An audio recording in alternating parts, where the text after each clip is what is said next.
자, 이번 시간에는 지구온난화, 지구환경변화에 대한 내용 보도록 하겠습니다. 첫 번째 나오는 것이 기후변화 나와 있어요. 자, 기후변화 나와 있는데 우리 일단 뭐부터 알아보자. 기후변화의 원인부터 알아볼 거예요. 자, 기후변화의 원인 책에 뭐라고 나와 있다? 지구 내적 원인과 지구 외적 원인으로 나와 있습니다. 그래서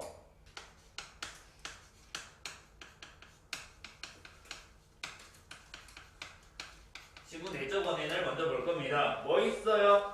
지표면의 변화 있죠.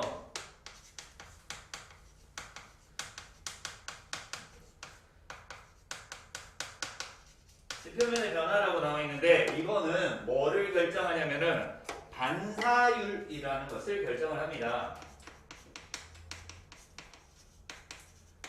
반사율이라는 것을 결정을 하는데요. 자, 빛을 반사하는 거야. 태양 에너지를 반사하는 정도야. 그래서 이 반사율이 크면 반사가 많이 됐으니까 기온이 낮아지는 거고요. 반사율이 작으면 흡수가 많이 되었기 때문에 기온이 높아지는 겁니다. 그러면 언제 크냐라는 거 알아야 되겠지. 반사율이 크려면 언제 커진다? 반사가 많이 되려면 빙하의 크기가 커야 돼요. 빙하가 많아야 되고요. 그죠? 빙하의 면적이 증가하거나 그리고 숲이 줄어들어야 돼. 숲이 줄어들어서 땅덩어리만 있으면은 반사율이 커진다. 많이 반사된다. 그래서 기온이 낮아지고요.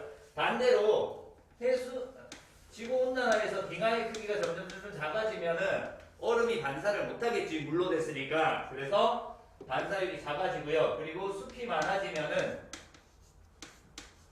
숲에서 에너지를 흡수하기 때문에 반사율이 작아져서 기온이 높아진다라는 것. 그래서 지표면의 변화에 따라서 반사율이 변하고요. 반사율의 변화에 의해서 기온이 달라지더라라는 거 알면 됩니다. 자, 또 뭐 나와 있다? 화산활동 이런 것들 나와 있어요.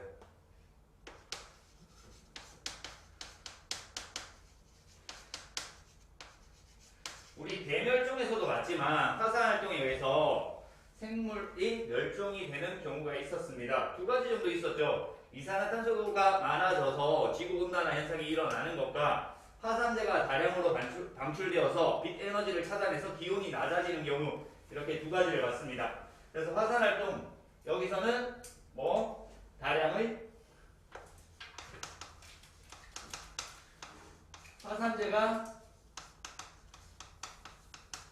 방출이 되죠. 그래서 얘가 뭐한다? 태양의 빛 에너지를 차단하는 거죠. 그러면 기온이 어떻게 돼요? 낮아지더라 이거죠. 그래서 화산활동 다량의 화산재가 태양의 빛 에너지를 차단하기 때문에 기온이 낮아지는 현상 나와 있습니다. 자, 세 번째 뭘 볼 거냐? 수륙 분포 변화를 볼 겁니다.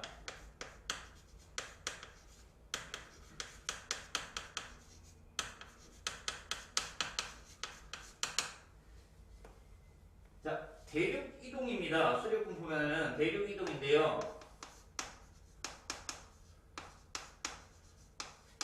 자, 우리 고생대 말에 하나의 대륙이었던 판게아가 있고요. 그리고 중생대가 되면서 이 대륙이 분리되어서 떨어져 갑니다. 대륙 이동에 의해서 지각 변동이 일어나는데 뭐가 달라지냐면 해안선의 길이가 달라지겠죠. 그래서 대륙 이동에서 해안선의 길이가 달라집니다.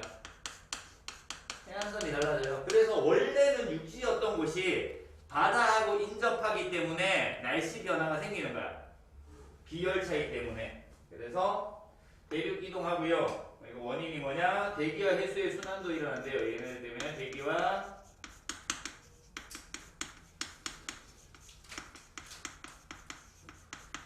해수의 순환에 의해서 기후가 변할 수 있다라고 나와 있고요.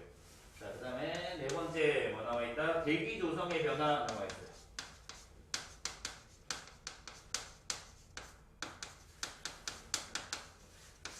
대기 조성의 변화는요, 화석연료 사용량이 증가한다.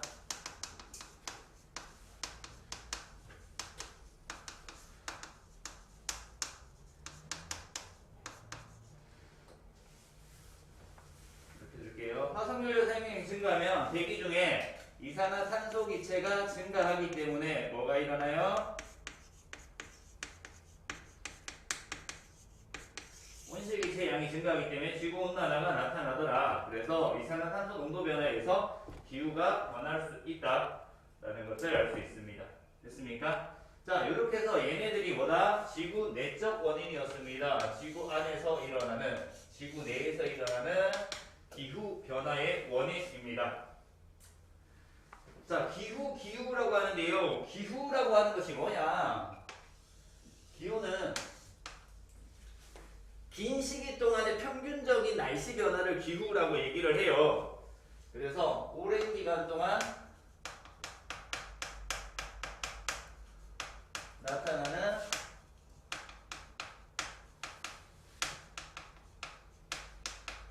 평균적인 대기 상태. 얘네들을 기후라고 얘기를 하고요. 기상이라고 하는 게 있어요. 기상현상.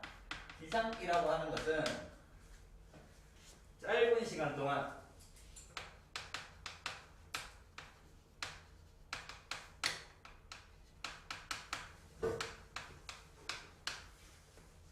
나타나는 그냥 날씨 변화. 날씨다, 얘가 기상이다, 이렇게 하면 됩니다. 그래서 기후랑 기상이 다른 겁니다. 뭐 평균 기온 이런 것들은 기후예요. 최근 30년 동안 평균 기온이 어떻게 변했는가 이런 것들은 기후라고 얘기를 하고요. 오늘 날씨 어때? 이런 것들은 기상현상이라고 얘기를 하는 겁니다. 됐죠? 자, 그 다음에 지구 외적 원인을 볼 겁니다.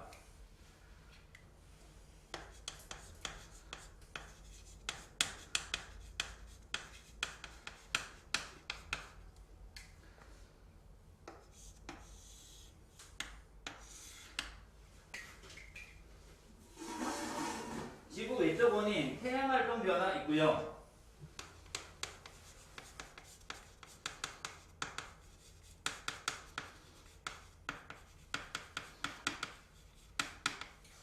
흑점수가 11년 주기로 변하죠. 그래서 태양활동 11년 주기로 변합니다.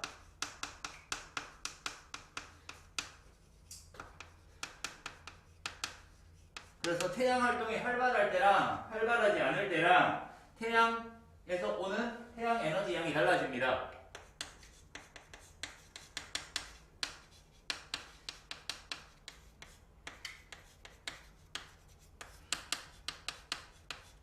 태양활동 변화에서 태양 에너지 양, 지구로 들어오는 태양 복사 에너지 양이 달라질 수 있고요. 그리고 자, 천문학적 변화라고 나와 있어요. 책에 천문학적 변화, 지구 자전축의 기울기 자체가 변할 수도 있고요. 그리고 지구 자전축 기울기 방향이 변할 수도 있습니다. 얘는 각도가 변한 거고요. 기울기, 얘는 방향 자체가 아예 달라진 거고요. 그 다음 지구에서 지구 공정 궤도가 변하는 이렇게 세 가지 이유 때문에도 기후가 변할 수 있다라는 것들 보면 됩니다.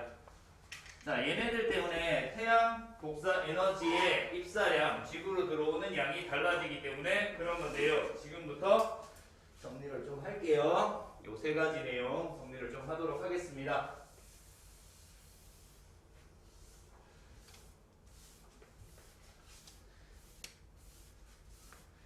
이해 안 되면 안 된다고 얘기를 해요. 여기까지 괜찮죠? 그냥 단순한 개념이니까. 태양이 있고요. 지구가 있는데 지구가 태양 주위를 공전하는 공전궤도가 완전한 구형이 아니야. 약간 타원형이란 말이야. 그래서 고등학교 2학년 때 지구과학을 배우면은요, 케플러의 법칙이라고 해서 타원 궤도를 그려서 세 가지 법칙을 배울 겁니다. 근데 우리는 거기까지는 필요 없고요. 자, 뭘 할 거냐? 이렇게 타원 궤도를 대충 그릴게요.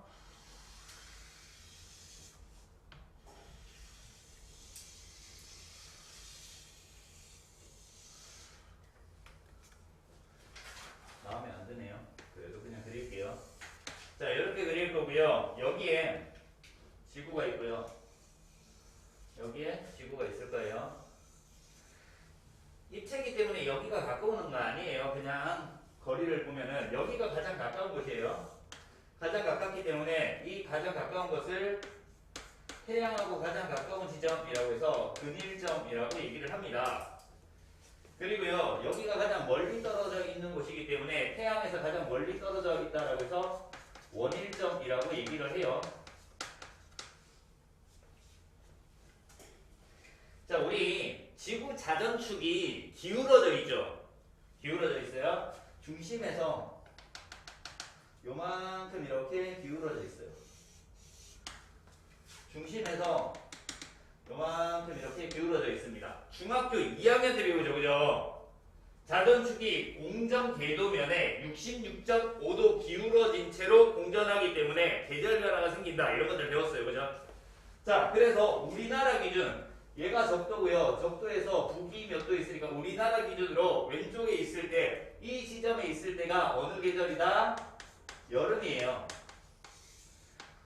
왜 여름인지 모르면 나한테 와서 질문해요. 자, 얘는요, 여기가 적도인데 적도 위쪽에 있으니까 태양의 고도가 낮아지니까 여기가 겨울이 돼요. 그리고 정상적으로 지금 현재는요, 이 중심에서 이만큼 기울어져 있는데 몇 도 기울어져 있는 거예요? 23.5도만큼 자전축이 기울어져 있는 거죠. 여기서 이만큼 23.5도만큼 기울어져 있어요. 자, 그래서 현재를 기준으로 뭘 볼 거냐? 태양의 남중고도를 하나 볼 거예요. 동쪽에서 떠서 동쪽에서 떠서 남쪽을 거쳐서 서쪽으로 질 거야, 태양이. 그러면 남쪽에 있을 때 가장 높은 지점에 태양의 높이를 남중고도라고 얘기를 합니다. 괜찮아요?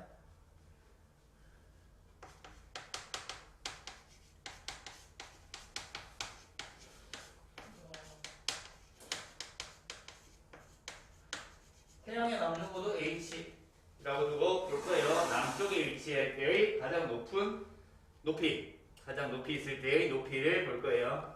각도로 나타낼 거고요. 일반적으로 춘분이나 추분일 때를 기준으로 합니다. 이때 높이는요, 90도에서 관측한 지점에 위도를 빼면 된대요. 예를 들어서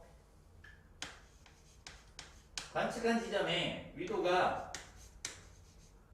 37.5도다라고 가정을 할게요.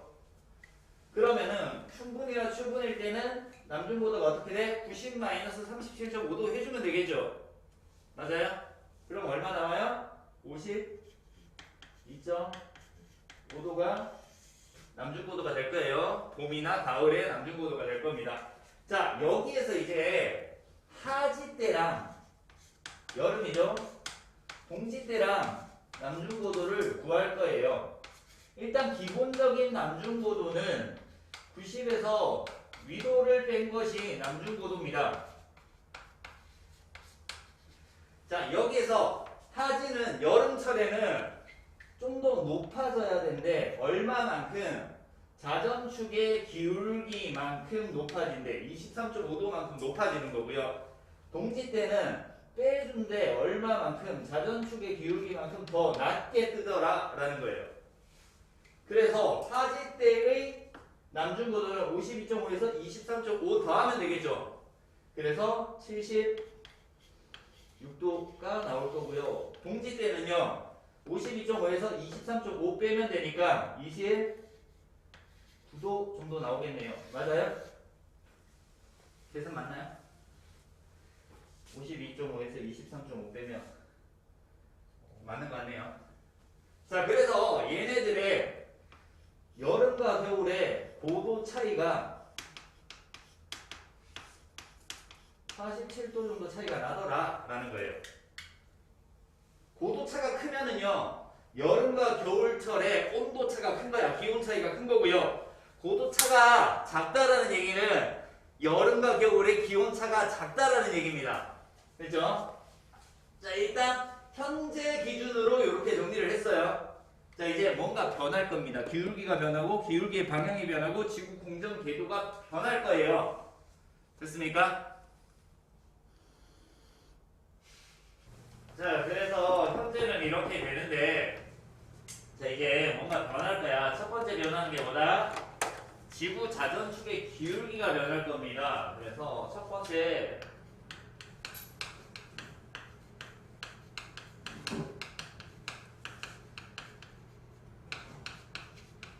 지구 자전축 기울기 변화인데요.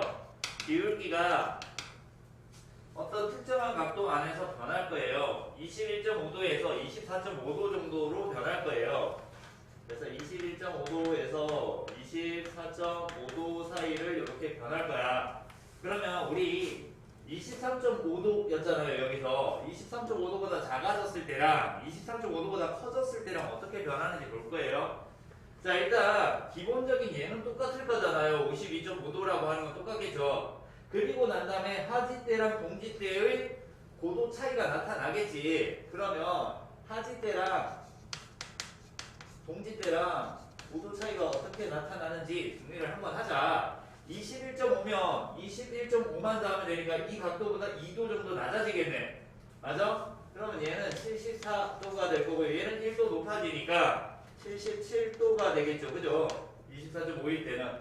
자, 여기서는요. 21.5만 배니까 얘보다 고도가 2도 높아지겠죠. 그래서 31도 될 거고요.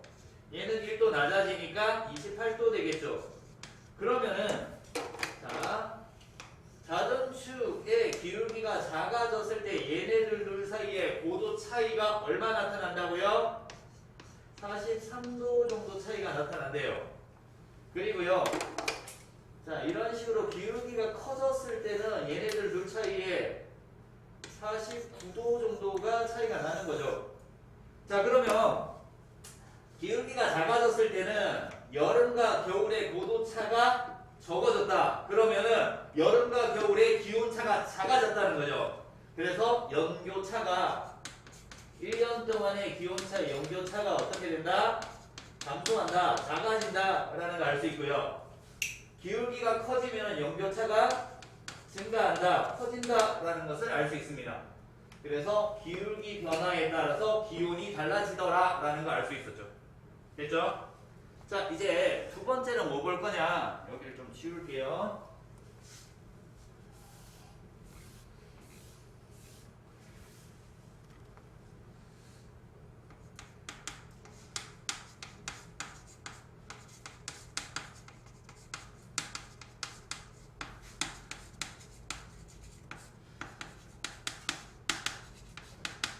자, 지구 자전축 기울기 방향이 변한데 지금 현재 상태에서 태양이 이렇게 있고요. 자, 지구 자전축의 기울기가 이렇게 되어 있는 상태잖아요. 그러면 왼쪽에 있을 때 우리나라 기준으로 계절이 언제? 여름이라고 얘기를 했고요. 오른쪽에 있을 때가 우리나라 기준으로 겨울이라고 얘기를 했어요. 그죠? 자전축의 기울기가 이렇게 바뀌어요. 아예 반대로 바뀌었다는 얘기야. 그러면은 바뀐 이 계절이 뭐가 돼요? 겨울이 되고요. 바뀌었을 때 이때가 여름이 되는 거죠. 그래서 방향이 바뀌면 뭐가 변한다? 계절이 바뀌더라. 그래서 여름이 겨울, 겨울이 여름 이런 식으로 바뀌더라 라는 걸 알 수 있습니다. 됐죠? 자, 세 번째는 우리 뭐 해야 된다? 공전 궤도가 변했잖아요. 그죠?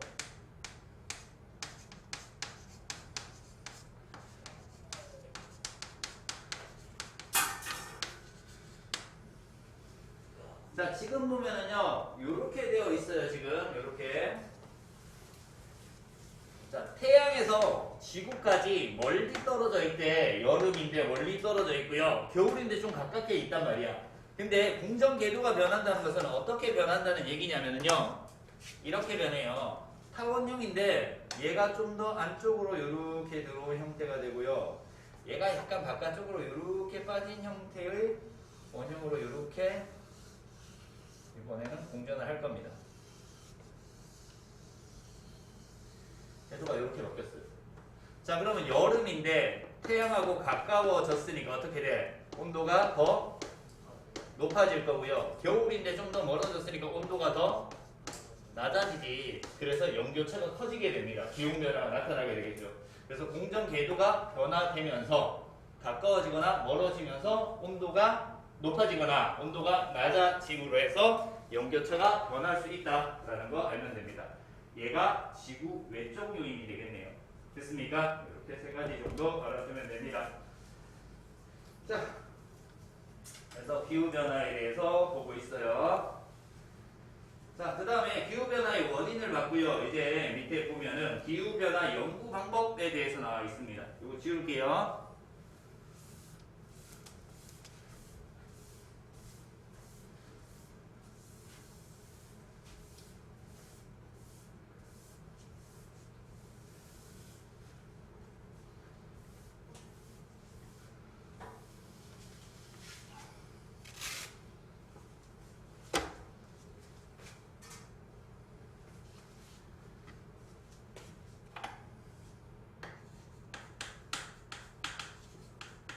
기후변화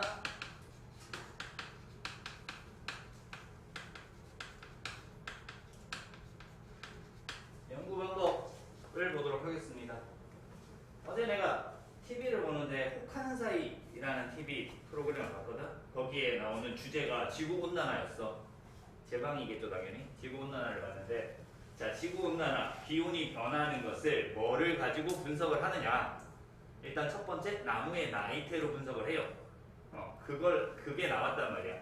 그걸 막 설명을 하면서 과학자가 1960년대까지는 나무의 나이테와 지구 기온 변화가 어느 정도 일치를 했지만 그 이후에는 다른 요인들에 의해서 나무의 나이테가 지구 기온 변화와 일치하지 않아서 다 연구 대상에서 제외를 시키고 다른 방법으로 연구를 했다라고 얘기를 하더라고요. 그게 논란이 되는 내용을 봤는데요. 어쨌든 첫 번째,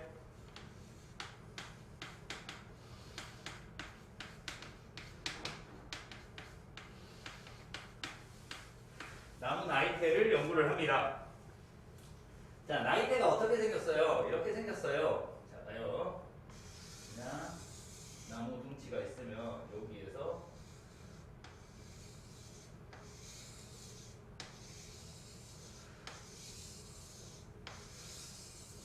이런 식으로 생겼어요. 자, 그럼 봐요.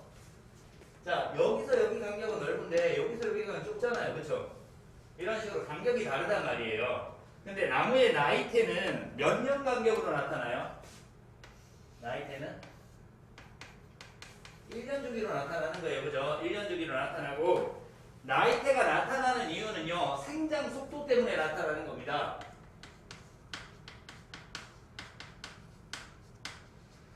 생장 속도 때문에 나이테가 나타나. 그러면 잘 자랄 때는 넓게 나타나겠지. 잘 자라지 않을 때는 좁게 나타납니다. 일단 생장 속도는요, 기온이 높고 강수량이 풍부하면은 생장 속도가 빠르다. 그래서 나이테의 간격이 넓어진다라는 얘기예요. 자, 그래서 봄부터 가을까지는 간격이 넓게 나타나고요. 겨울에는 일단 좁게 나타나요. 좁은 범위로 보면은. 그래서 봄, 여름, 가을, 겨울, 봄, 여름, 가을, 겨울, 봄, 여름, 가을, 겨울 이렇게 나타나는 거예요. 자, 그리고 난 다음에 어떻게 돼요? 기온이 높고 강수량이 높을 때 더 넓게 나타난다. 그러면 이 시기에 1년 동안에는 기온이 높고 강수량이 많았다. 이전 시기에는 기온이 낮고 강수량이 적었을 것이다 라고 해서 기온 변화를 알 수 있습니다. 나무의 나이테를 연구해서 알 수 있다. 자, 그래서 얘는요, 1만 년 전부터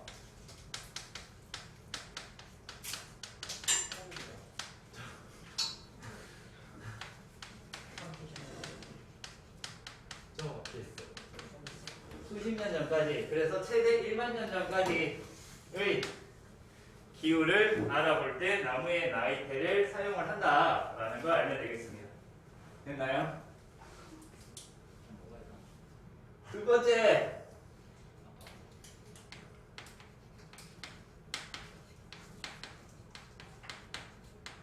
빙하 연구합니다. 중학교 때도 배웠어요. 빙하 코어라고 하는 빙하 기둥을 연구를 해요. 자, 그래서 빙하 코어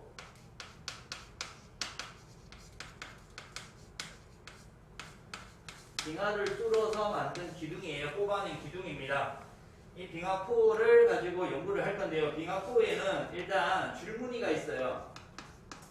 나이테와 같은 줄무늬가 존재를 합니다. 이 줄무늬가 나타나는 이유가 여름에는 빙하가 녹아서 그리고 겨울에는 다시 얼어서 줄무늬가 나타나는 거예요. 녹았다 얼었다 하면서 빙하에 줄무늬가 나타나. 그러면 이 줄무늬의 개수를 가지고 빙하가 얼마나 오래됐는지도 알 수 있습니다. 그죠? 그리고 겨울에 얼 때에 빙하 코어에 뭐가 존재하냐면 공기방울이 존재를 할 거예요. 겨울에 얼 때 공기방울이 같이 얼게 됩니다. 이 공기방울로 뭘 알 수 있다? 그 당시 대기 성분을 알 수 있는 거죠. 당시 대기 성분을 알 수 있다. 이 공기방울을 분석해서 그 당시 대기 성분을 알 수 있는데 이 대기 성분 중에서 특히 이산화탄소 기체가 많으면은 기온이 높다라고 볼 거고요. 이산화탄소 기체의 양이 적으면은 그 당시 기온이 낮았다라고 분석을 하는 겁니다. 됐습니까? 그래서 얘는요.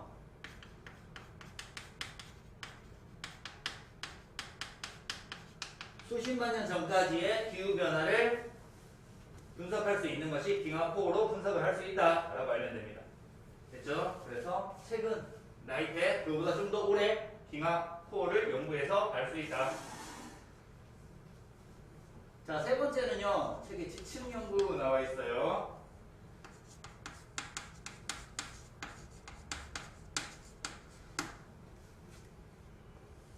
지층 연구에서 광물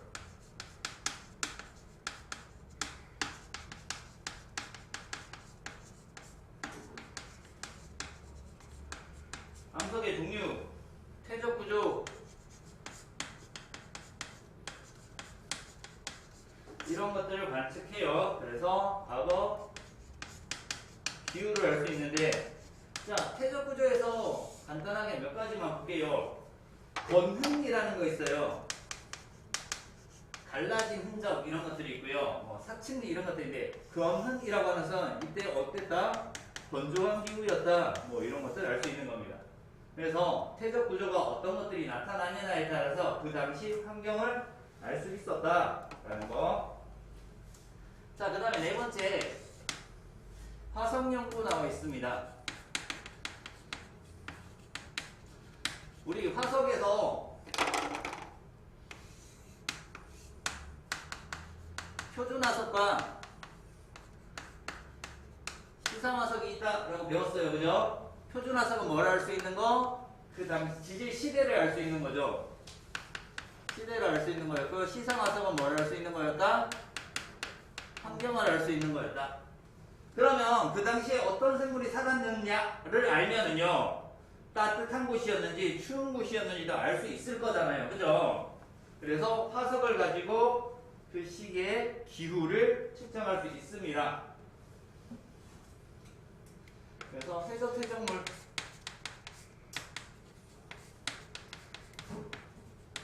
해저에 어떤 생물이 살았는가 이런 것들 알 수 있고요. 그리고 꽃가루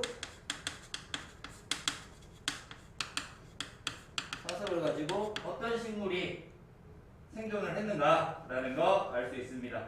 그래서 얘는요 가장 오래된 기후를 알 수 있다. 수억 년 전의 기후까지 알 수 있다 라고 알면 됩니다. 됐죠? 그래서 기후변화를 알 수 있고요. 여기서 하나를 더 정리를 할게요. 산소 동위 원소의 비라고 해서 하나 더 보도록 하겠습니다. 여기를 지울게요.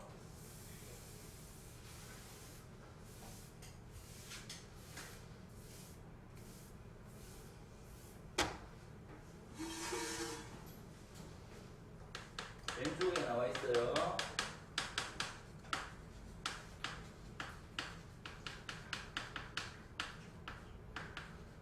산소 동위 원소의 비가 나와 있는데요. 자, 바다가 있고요. 대기 성분이 있어요. T가 이렇게 있을 거예요. 기온이 낮을 때랑 높을 때랑 둘 다 뭐가 일어나? 증발은 일어나요. 증발은 일어나는데 기온이 높을수록 증발이 더 활발하게 일어나겠죠. 맞아요. 증발이 더 활발하게 일어나요. 기온이 높을수록 증발이 더 활발하게 일어납니다. 자, 그러면은 더 활발하게 일어난다는 것은 무거운 것까지야. 무거운 것까지 증발이 일어날 수 있다라는 얘기예요. 됐죠? 자, 그럼 산소 동위원소가 어떤 것들이 있느냐? 산소는요, 원자량이 16이에요. 질량수가 16인 건데요. 18짜리 산소가 있고요. 16짜리 산소가 있어요. 대기 중에, 태양에. 이렇게 있어요. 그러면 여기에 18개짜리 산소도 있고 16개짜리 산소도 있는데, 자, 기온이 낮으면은요, 거의 대부분 16짜리가 증발이 되어서 얘가 많고요. 18짜리는 조금밖에 증발이 안 되니까 얘가 적대. 그래서 기온이 낮을 때 대기 성분에서 16짜리 산소분의 18짜리 산소의 양이 어떻다? 적다. 분모가 크니까, 그지? 16짜리가 많으니까 이 비율이 적다라는 걸 알 수 있어요. 자, 그러면은 여기 기온이 높을 때 나와 있죠. 그러면은 기온이 높으면요, 얘도 많이 증발을 해요, 그죠? 얘도 많이 증발하는데 얘도 어떻게 돼요? 더 많이 증발을 하겠죠. 기온이 높으니까 18짜리도 많이 증발한단 말이야. 그러면은 얘에 비해서 16짜리 산소에 18짜리 산소가 있는데 얘가 더 많이 증발을 했으니까 이 B가 더 크다라는 거 알 수 있겠죠. 맞아요? 어디에 대기에는 이렇게 될 거고요. 그러면 바다에는 기온이 낮을 때 얘가 더 많이 빠져나갈 거잖아요. 그러면 바다에서는 16짜리 산소분에 18짜리 산소가 있는데 얘가 많이 빠져나갔대. 그리고 얘는 16짜리 산소에 비해 18짜리 산소가 더 많이 빠져나갔으니까 누가 더 커요? 얘가 더 크다라는 걸 알 수 있죠. 맞아요? 바다에서는 해양과 반대로 이렇게 나타나더라라는 걸 알 수 있습니다. 이해되나요? 여기까지? 진짜요?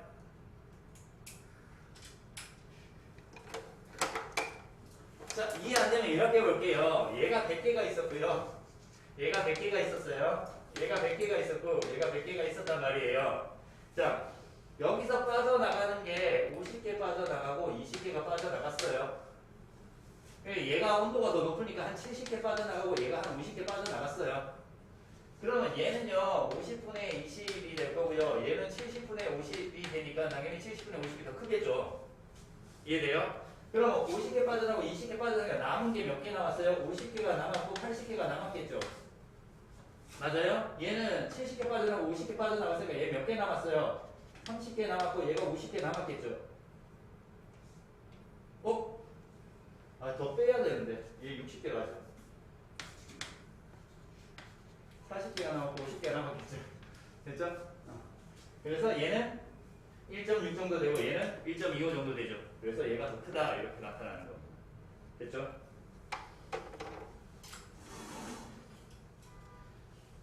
자, 이런 식으로 해서 산소 동위 원소의 비를 가지고 기온이 낮았는지 높았는지도 알 수 있다. 대기 중의 산소 동위 원소의 비, 그리고 해양의 바닷속의 산소 동위 원소의 비가 어떤지에 따라서. 그래서 빙하코에서 산소 동위 원소를 분석을 하는 거죠. 공기층에서 산소 동위 원소가 많은지, 비가 큰지 작은지에 따라서 기온이 낮았는지 높았는지를 알 수 있다라는 겁니다. 됐죠? 자, 다음 페이지 과거의 기후변화라고 나와 있습니다.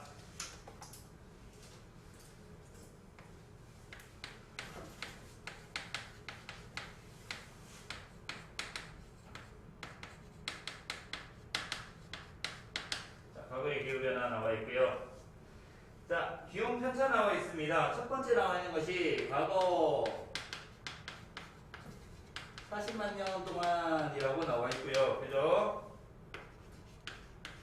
그리고 두 번째 그래프가 과거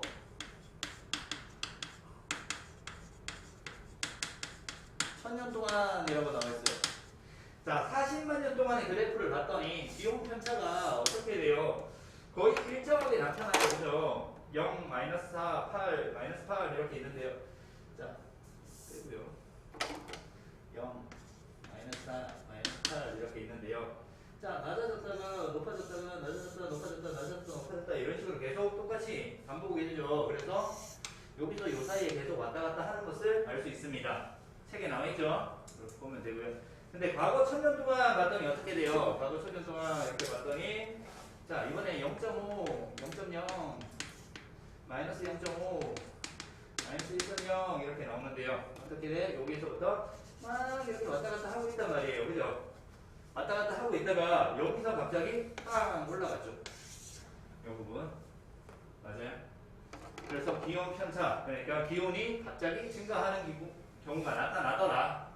이 부분이 나타나더라. 그래서 우리는 이 부분에 대해서 이제 봐야 됩니다. 이 부분에 대해서 기온이 갑자기 올라갔다. 지구의 평균 기온이 갑자기 올라가더라. 급격하게 상승하더라. 최근에는 급격하게 상승했다. 왜 올라갈까를 지금부터 보도록 하겠습니다. 그래서 이렇게 지구의 온도가 높아지는 현상을 지구온난화라고 얘기를 하죠. 자, 그래서 다음 그 밑에 나오는 지구온난화 지금부터 설명을 하도록 하겠습니다. 지워도 될까요?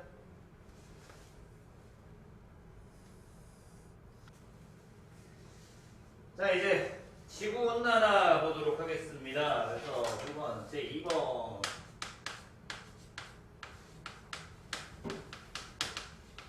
지구온난화라고 나와있다. 자, 그러면 지구온난화를 이해를 하려면은 일단 온실 효과부터 이해를 해야 된단 말이에요. 그지? 우리 앞에서 배웠단 말이에요. 어떻게 됐다? 이렇게 지구가 있어요. 지구가 이렇게 있고요. 자, 여기에 태양이 있겠죠.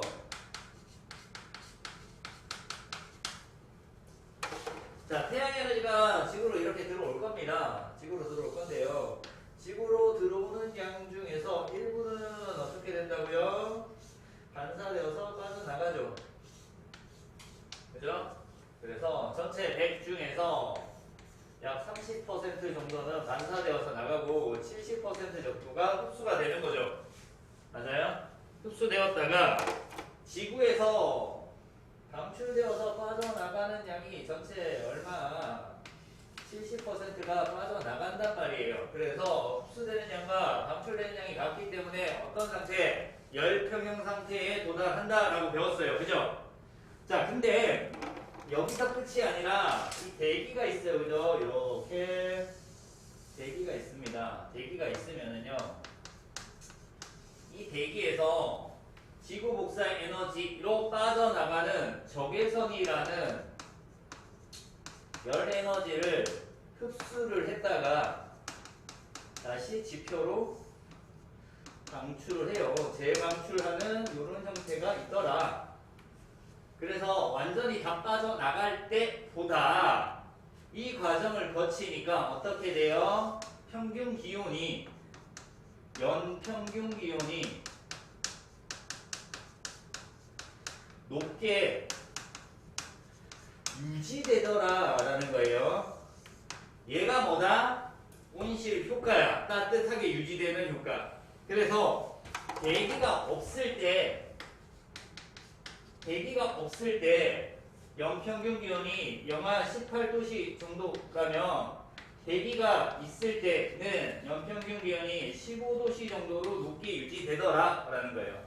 얘가 달일 때, 달에서의 기온, 지구에서. 그래서 태양과 거리가 비슷한 달과 지구에서 다른 대기가 없기 때문에 연평균 기온이 영하 18도 정도로 나타나지만 지구는 대기가 존재하기 때문에 15도씨 정도로 높게 유지가 되더라. 그래서 뭐가 살 수 있다? 생명체가 살 수 있다 라고 얘기를 했어요.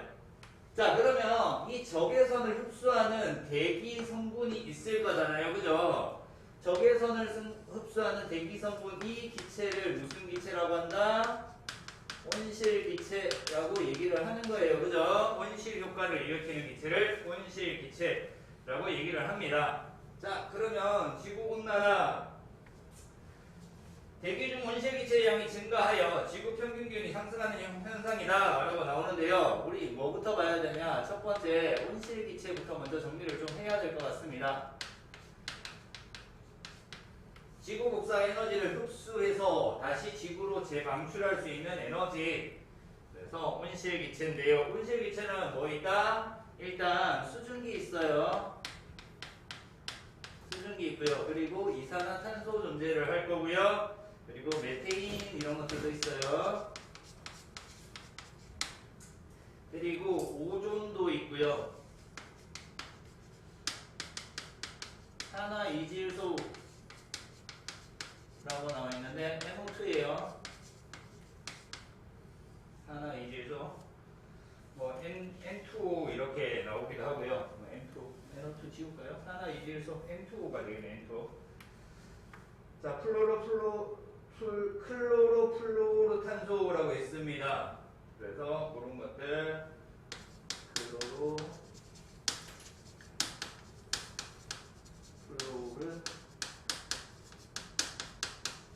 탄소 CFC 이런 것들이 온실기체인데요. 우리는 이 중에서 뭘 주의 깊게 보자? 이산화탄소 기체를 좀 주의 깊게 보자.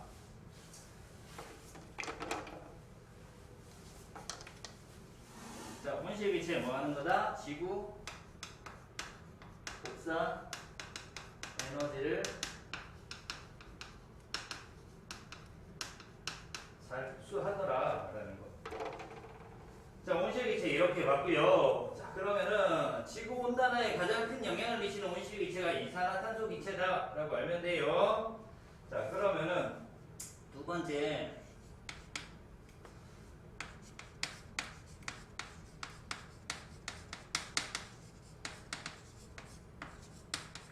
지구온난화의 원인이라고 두고 위에 것들을 설명을 할게요. 아까 요거는 설명했다 그지? 그림 나오는 거. 그리고 이산화탄소 기체가 지구온난화하고 영향을 준다라고 했는데요. 밑에서 좀 정리할게요. 그래프 있는 거. 자, 지구온난화의 원인 나오는데요. 산업혁명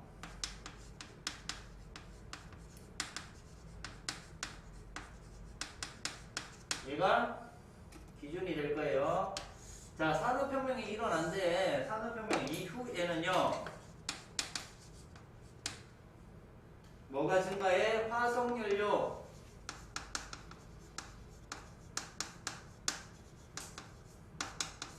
사용량이 증가합니다. 그래서 화석연료의 주성분이 얘네들의 주성분이 산소랑 수소고요. 얘가 연소가 되면요. 이산화탄소랑 수증기가 발생을 해. 그래서 온실기체가 많이 발생을 하는 거지. 그렇기 때문에 지구온난화 현상이 나타나는 거다라고 알면 됩니다. 그래서 이산화탄소 양이 급격하게 증가를 했다라는 겁니다. 자, 요거랑 그리고 얘가 가장 큰 영향이에요. 화석연료 사용량이 증가해서 이산화탄소 기체가 증가했다는 것이 가장 중요한 거고요. 자, 그 다음에 두 번째 보니까 과도한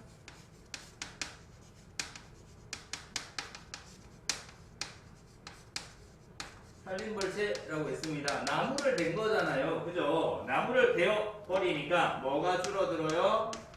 광합성량이 줄어드는 거예요. 광합성을 할 때 이산화탄소를 사용하고 산소를 보내는 역할을 해. 그래서 이산화탄소를 줄여주는 역할을 하는데 광합성량이 줄어드니까 이산화탄소를 많이 줄이지 못한다. 그래서 지구온난화가 나타나더라 라는 거고요. 가축사육을 하면은 뭐가 얘네들이 트럼이나 방구를 끼면은요 메테인 가스가 발생을 합니다. 그래서 메테인 가스 때문에 지구온난화가 나타납니다. 자, 그래서 온실기체의 농도가 증가하게 된다라는 것을 알면 됩니다. 그렇죠? 그래서 지구온난화의 원인이 이렇게 됐어요. 자, 그래서 이산화탄소 기체가 점점점 증가를 하는데 그래프가 하나 나와 있죠, 책에도. 이산화탄소의 평균 농도와 지구의 평균 기온 그래프가 나와 있습니다. 여기 그림을 씌울게요.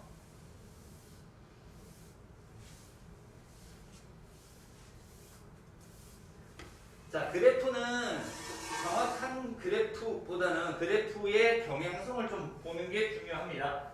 자, 어떻게 돼 있냐면요.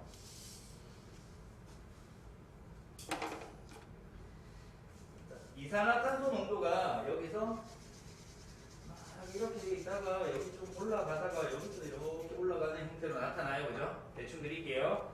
그리고 평균 기온도 어떻게 돼요?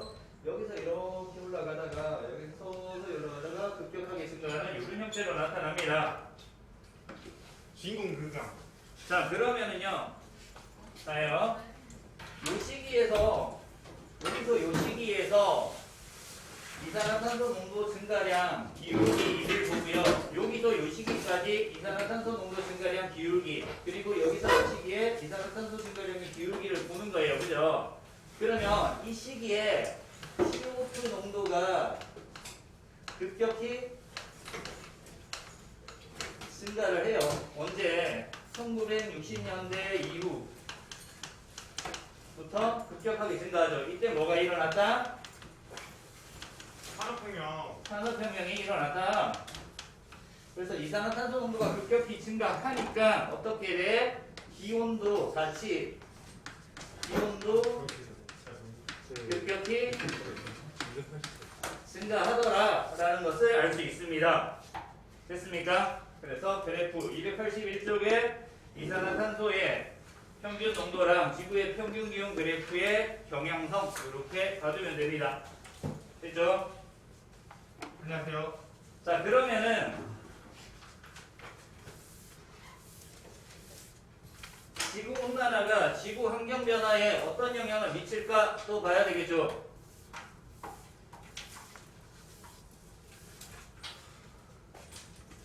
그래서 3번에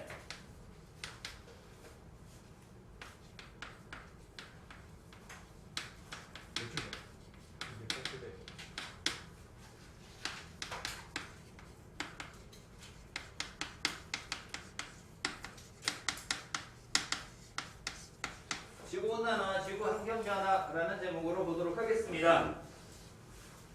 자, 지구온난화가 일어났대. 지구온난화가 일어나면은요, 어떻게 되는 거다? 지구 전체의 연평균 기온이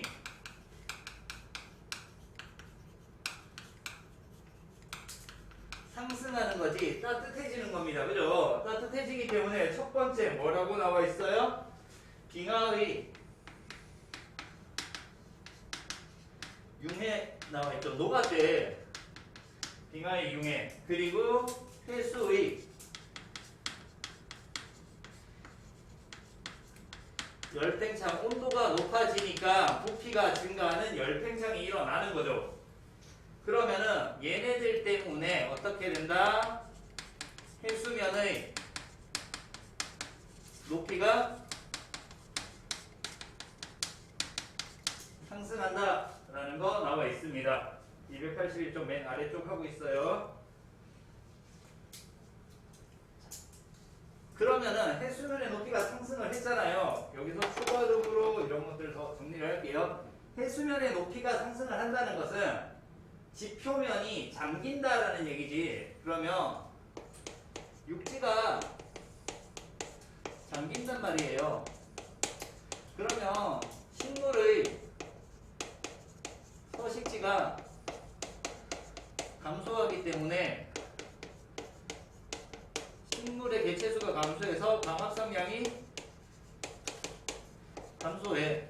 그러면은 대기 중에 CO2 양이 증가하기 때문에 지구온난화가 더 활발하게 일어나겠죠. 그래서 악순환이 계속해서 나타나게 됩니다.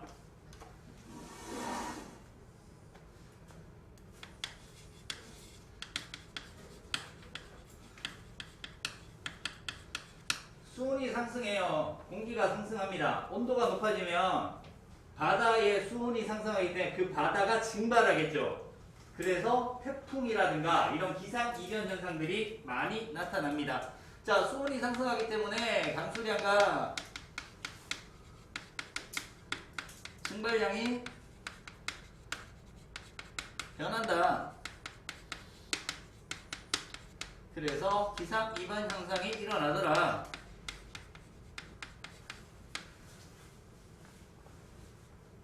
기상이변 현상 어떤 것들이 일어난다? 집중호우, 태풍, 홍수, 가뭄 이런 것들이 일어난다 라는 거. 자, 환경이 갑자기 바뀌었대. 환경이 갑자기 바뀌면 어떻게 돼? 멸종되겠지. 생물 종이 멸종이 됩니다. 그래서 세 번째 어떻게 된다? 생물이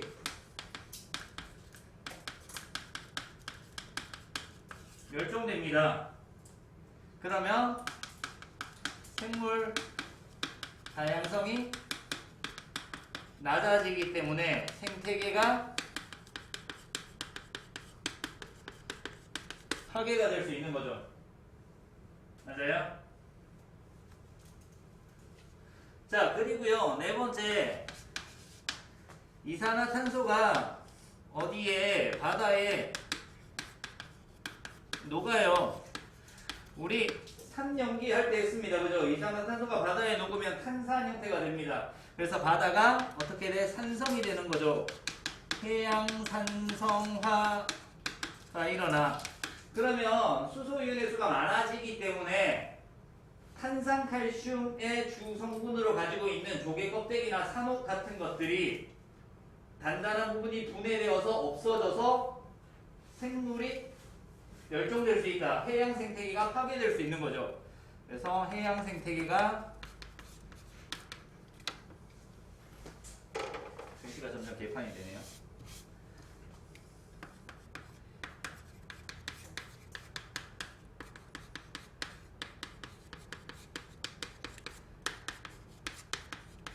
파괴될 수 있다. 을은 큰 영향들을 받을 수 있다라고 알면 됩니다. 됐습니까? 그리고 책에 없는 다섯 번째, 온도가 높아지기 때문에 아프리카 지역에서만 발생하던 질병들이 다른 지역으로 확대가 됩니다. 그래서 말라리아라든가 댕기열 같은 아프리카에서만 발생하던 이런 질병들이 다른 지역으로 확대가 됩니다. 갱기열 할 때 어이예요, 어이. 어이야. 아이요? 어이요.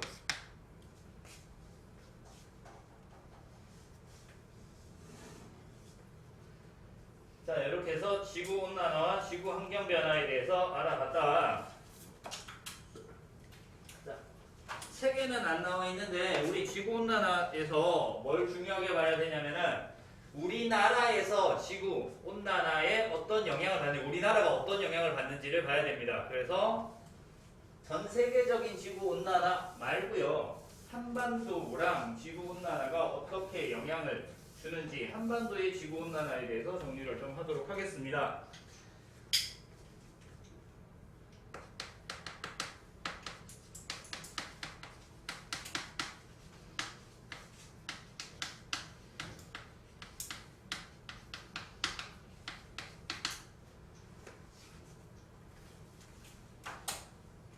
한반도는 우리나라예요, 그죠?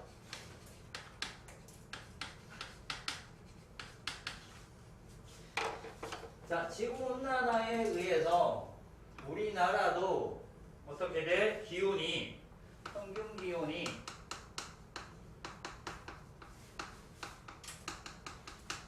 상승하고 있다 라는 거 알 수 있죠? 우리나라도 상승하고 있어요. 자, 그래서 우리는 경향성을 봐야 돼요. 기온 변화의 경향성이라고 해서요, 전 세계적으로 기온 변화랑 우리나라에서 기온 변화랑 어떤 차이점이 있을까, 어떻게 다를까라는 것들을 조금 봐야 됩니다. 그래서 20세기 이후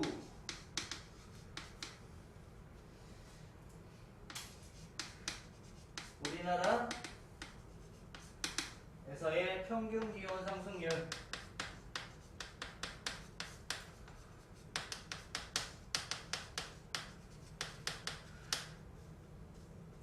그리고 지구 전체의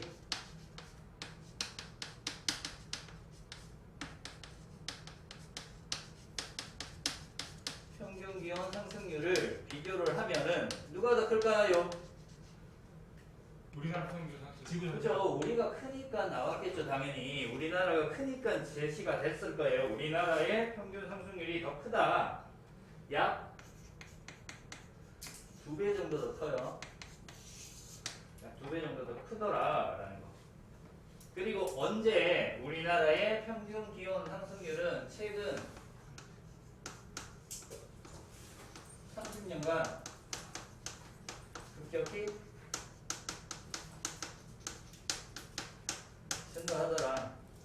자, 교과 과정이 바뀐 지가 5년 이상이 됐습니다. 30년 아니고 40년 이렇게 될 거예요. 평균적으로. 자, 지금 2020년도고요. 40년 전이면 1980년도 정도 될 겁니다. 그죠?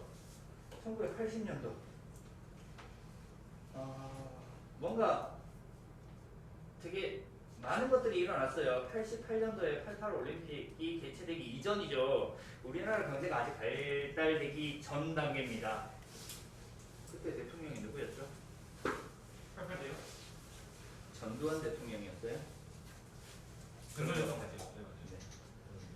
어쨌든 박정희 대통령이 경제개발 5개년 계획이라고 해서요. 경제를 막 발달을 시켜요. 그때 공장을 많이 지었죠. 그 당시에 공장을 지어서 바로 지구온난화가 나타나는 것이 아니라 이산화탄소 배출량이 증가하면서 걔네들이 어느 정도 누적이 되니까 이제 지구온난화가 나타나기 시작을 하는 거죠. 그래서 그 이후부터 급격하게 공장의 수도 많아지고요.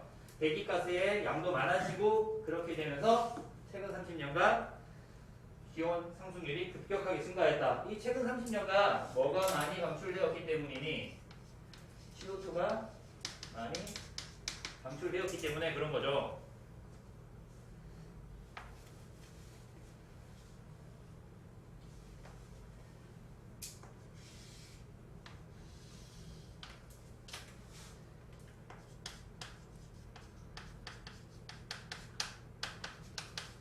자, 기온 편차 그래프입니다. 매년 겨울과 여름철에 기온이 높아졌다 낮아졌다 하겠죠. 그죠? 그래서 뭐 2.0, 1.0, 0, 마이너스 1.0, 마이너스 2.0 이런 식으로 2도에서 마이너스 2도까지 높아졌다 낮아졌다 할 겁니다.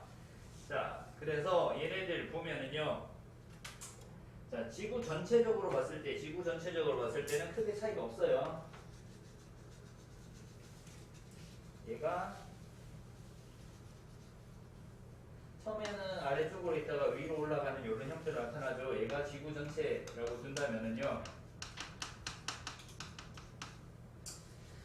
1850년도부터 이렇게 나와요. 1850, 1900, 1950, 2000 이렇게 나올 거예요. 기온 편차가 마이너스가 됐을 때도 있었어요. 네, 연평균 기온이 낮아지는 시기가 있습니다. 자, 우리나라는요 1900년대 지나서 일제시대 때부터 이렇게 관측이 돼요. 그래서 얘는 기온 편차가 되게 낮아요. 왜? 아직까지 공장이 없어요. 그리고 난 다음에 1950년대 지나면서 얘가 점점점 높아지다가 이렇게 높아지는 얘가 우리나라의 기온 편차 그래프다라고 알면 돼요. 대충 형태만 봐요. 그래서 지구 전체보다 현재는 훨씬 더 기온 편차가 기온 상승률이 높게 나타나더라. 이런 것들 봐주면 됩니다. 됐습니까? 자, 그 다음에 그래프 이산화탄소 농도 그래프요. 뭐 농도 ppm이 나오는데 별로 중요한 건 아니고요. 1850, 1900, 1950, 2000년도 이렇게 뜰게요. 그래서 CO2 농도는요 어떻게 돼요? 자, 언제 1950년도를 기준으로 해서요. 이렇게 서서히 증가하다가 여기서부터 약간 이렇게 급격하게 증가하는 이런 형태로 나타나더라 라는 거. 그래서 이때 CO2 농도가 급격하게 증가하더라. 여기에 뭐도 같이 할까? 메테인도 같이 할게요. 메테인도 온실기체죠. 온실기체 메테인도 마찬가지로 여기다가 할까요? 이런 식으로 증가하더라. 메테인도 1950년도 이후에 증가하더라 라는 거. 그래서 이런 식으로 이산화탄소 농도와 메테인 농도가 증가하기 때문에 지구온난화가 나타난다 라는 거. 근데 이렇게 그리면은 헷갈릴 거죠. 메테인 농도가 훨씬 더 작아요. 단위가 다르기 때문에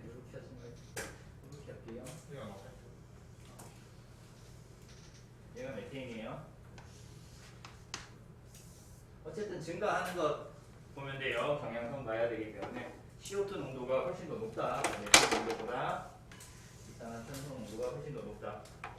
그러니까 이산화탄소 농도는요 ppm이에요. ppm 밀리언이고요. 메테인 농도는 ppb라고 해서 빌리언이 빌리언. 단위가 더 작은 단위다. 메테인의 단위가 더 작은 단위다. 어쨌든 이런 경향성을 보면 돼요. 언제부터 높아졌는지. 그래서 이런 온실기체의 농도가 높아졌기 때문에 기온이 급격하게 증가하더라 라는 거 알면 됩니다. 자 그러면 기온 변화의 경향성을 봤고요. 이런 기온 변화들 때문에 우리나라 날씨에는 어떤 영향을 줄까 라는 것도 봐야 되겠죠. 그래서 두 번째 근데 메테오인이 메테인이 그럼 상승률이 더 큰 거예요? 아니요 그런 건 아니에요. 그냥 상승률이 크다 작다를 보는 게 아니에요. 그냥 1950년대 이후에 그 전보다 급격하게 상승하더라 이런 것들을 보는 거예요.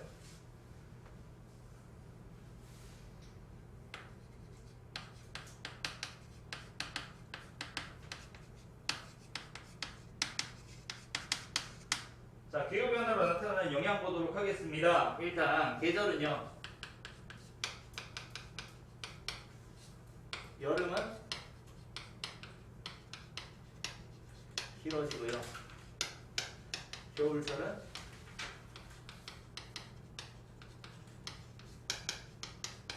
짧아지고 있습니다. 그래서 여름이 길어지기 때문에 뭐가 나타나요? 열대야라든가 폭염이라든가 이런 것들이 점점점 많이 나타나더라. 자, 날씨가 점점점 따뜻해지기 때문에 개나리나 진달래 같은 봄꽃의 개화 시기가 점점점 빨라진다. 예년에는 5월달에 폈다. 그러면 지금은 4월달에 핀다든가 이런 식으로 점점 빨라지더라 라는 거. 자 우리나라 원래는 어떤 기후였니? 온대기후였단 말이에요. 그죠? 온대기후에서 지구온난화에서 어떤 기후로 바뀌어요? 아열대기후로 바뀌고 있더라. 그래서 얘가 아열대기후의 영향이 점점점 확대된다. 그래서 아열대기후가 남쪽에서부터 북쪽으로 점점점 확대가 되더라. 예전 같은 경우는 제주도만 아열대 기후이기 때문에 제주도에서만 귤 이런 것들이 재배가 됐지만 지금은 아열대 기후가 북쪽으로 확대되기 때문에 남해안 쪽의 농장 지역에서도 귤이 재배가 될 수 있다.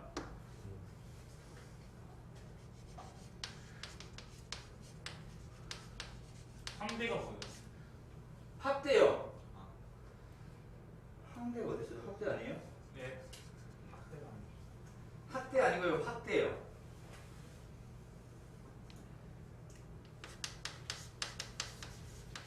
뭐가 어떻게 된 거예요? 남쪽에서 북쪽으로 확대되고 있다고요. 아, 알대기가요?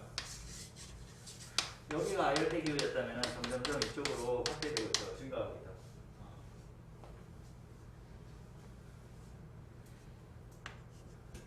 자꾸 내 영상의 질을 떨어뜨리지 마요. 자, 사식지 변화입니다. 원래는 남쪽에서 이모작을 했다면 좀 더 북쪽에서 이모작을 할 수 있습니다. 벼의 이모작이라든가 아니면은 아까도 얘기했지만 귤의 재배 지역이라든가 아니면 따뜻한 지역에서 재배할 수 있는 그런 농작물들이 좀 더 북쪽에서 재배할 수 있다라는 그래서 서식지 변화가 일어나고요. 그리고 바다에도 수온이 증가하겠죠. 그죠? 바다의 수온이 증가해서 난류성 어종이 증가를 한다라는 것들 그런 것들 보면 됩니다. 그래서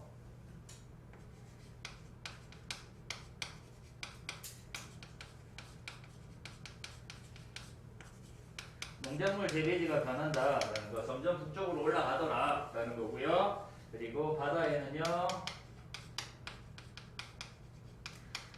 따뜻해지니까 난류성 어종이 점점점 증가하더라. 그리고 조경수역이 있었죠. 조경수역이 뭐예요? 북한 한류와 동한 한류가 만나는 지역, 한류와 난류가 만나서 좋은 어장을 이루는 조경수역도 점점점 북쪽으로 이동을 한다. 그래서 우리나라에서 이제 보기가 점점점 힘들어질 거다. 북한 쪽으로 올라가기 때문에. 그래서 나이트론 어종은 오징어라든가 해파리라든가 이런 것들이죠. 그래서 해수욕장에 해파리가 많이 나타나는 이유도 지구온난화 때문에 나타나는 거다라고 알면 되겠습니다. 됐습니까? 자, 여기까지가 지구온난화에 대한 내용이었습니다. 조정만 쉬어요.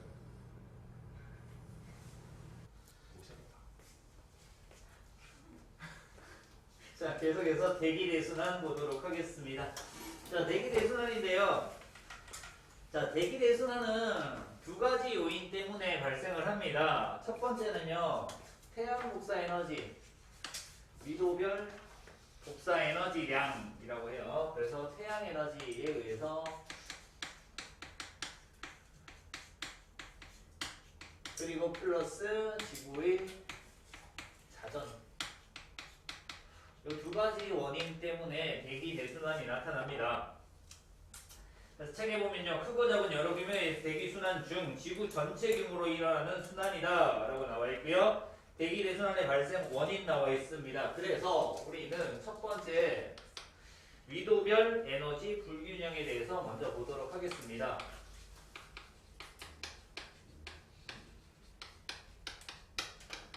중학교 때 배웠던 내용이죠. 근데 기억이 안 날 뿐이에요. 그죠? 아, 저는 다 기억하죠. 위도별 에너지 불균형. 왜 불균형이 나타나? 지구가 어떤 형태이기 때문에? 하원형. 구형이기 때문에. 똑같지 않아요? 네, 거의 별로. 지구가 자전하기 때문에 공전하기 때문에 아니에요. 지구가 구형이기 때문에 위도별 에너지 불균형이 됩니다. 자, 그래서 얘를 그려요. 여기 그림이 있는데 대충 그릴게요. 지구는 완전 구형이 아니기 때문에 이렇게 그렸어요. 구형. 이게 90 이렇게 돼요. 위도예요. 자, 태양 노선이 이렇게 들어올 겁니다. 이렇게 여기서 들어올 거고요. 여기서 들어올 거고요. 이렇게 들어올 거예요. 그러면 여기에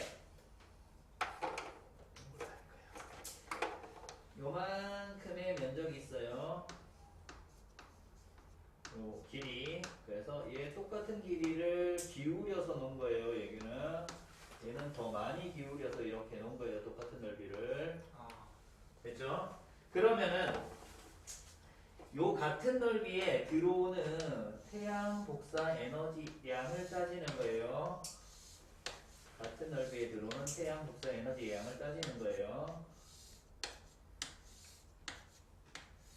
같은 넓이에 들어오는 태양 복사 에너지량을 따져요. 그랬더니 얘는 몇 개 들어와요? 4개. 5개가 들어오고요. 얘는 몇 개 들어와요? 4개. 4개가 들어오고 얘는 3개가 들어오죠. 그럼 태양 복사 에너지가 많이 들어올수록 기온이 높은 거죠. 온도가 높은 거고, 고위도로 갈수록 같은 면적에 들어오는 태양 복사 에너지 양이 줄어들기 때문에 온도가 낮은 거다라는 걸 알 수 있어요. 맞아요? 그래서 저위도 지역에서는 태양 복사 에너지 양이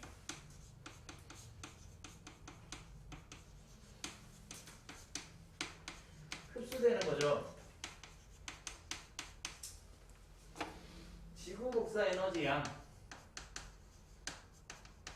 방출되는 거죠. 누가 더 커요? 얘가 더 커요. 흡수되는 양이 더 많다. 그래서 흡수되는 양이 많으니까 에너지가 남는다. 에너지 과잉이다. 이렇게 되는 거예요. 남았죠? 자, 이제 고위도로 올라가요. 고위도로 올라가면 태양 복사 에너지 양보다 흡수되는 에너지 양보다 지구 복사 에너지 양, 방출되는 에너지 양이 더 커요. 이번에는. 그러면 에너지가 부족할 거다 라는 거고요. 그래서 남는 에너지를 부족한 쪽으로 이렇게 이동을 시켜줘요. 누가 이동을 시켜준다고? 대기와 해수의 순환에 의해서 남는 에너지를 부족한 쪽으로 전달해주기 때문에 지구 전체적으로 에너지 균형을 이룬다. 라는 겁니다. 됐나요? 여기까지? 자, 그리고 난 다음에 그래프가 하나 더 있죠.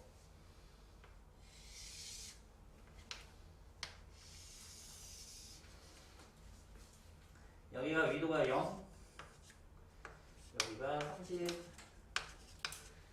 이 정도가 60 이렇게 적혀 있어요. 90까지는 안 나와 있고요. 자, 우리가 이 그래프를 볼 때 여기 복사 에너지 이렇게 나와 있죠. 자, 일단 적도 지점을 찾아요. 적도 지점을 찾았을 때 적도 지점에서 어느 정도 이렇게 나와 있고요. 여기에 이런 식으로 나와 있는 거 있어요. 적도에서 높게 나타나는 온도가 높게 복사 에너지 양이 많은 이 복사 에너지가 태양 복사 에너지다. 얘가 흡수하는 거다 라고 두면 되고요. 적도에서 낮게 나타난 얘가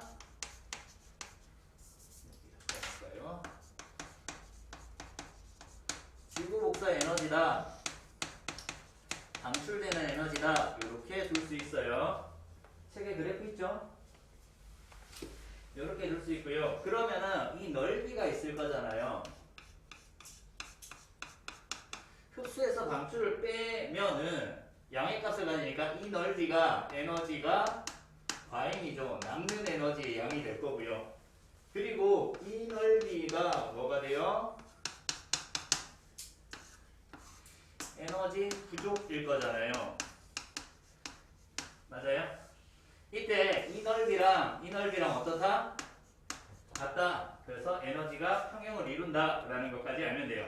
자, 그리고 하나 더요.